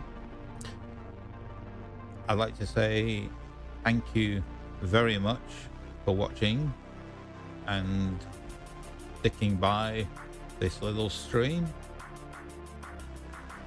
And as I've mentioned in previous streams, I don't have a lot to shoot at the moment, so my next streams may possibly be gaming streams, which may not be your thing, but they'll all be on the same channel. Not necessarily the same time, but we'll see. And if there is any other photography stuff that does come up, because I'm looking to do some work in digital art, I will be doing the occasional stream, not a tutorial or a how-to, just a more watch me mess around with stuff, and sometimes it'll work and sometimes it won't. But in the meantime, as we're fast approaching the moment that the clocks go back, and I think that I'm pretty much about done, I'd like to thank all of you for watching. Thank you for being subscribers or followers. If you'd like to follow me on social media, all my links are detailed in the Twitch page. And you can also follow me on YouTube, Facebook, Instagram as well. I'd also like to thank SecretCon for putting on such an amazing event for the second time this year. And also thank you to all the cosplayers who were kind enough to let me shoot with them. And I hope that you enjoy your pictures as they come out, and that we get to shoot again in the not too distant future. So, you've been watching the 18% Grey Show, part 11.5, the finale of the SecretCon edit sessions. Woo! We're finally there. I'm your host, Michael Babyface Flat, and I'd like to wish you all a good morning wherever you are. Good morning. Thank you for watching. You've been awesome.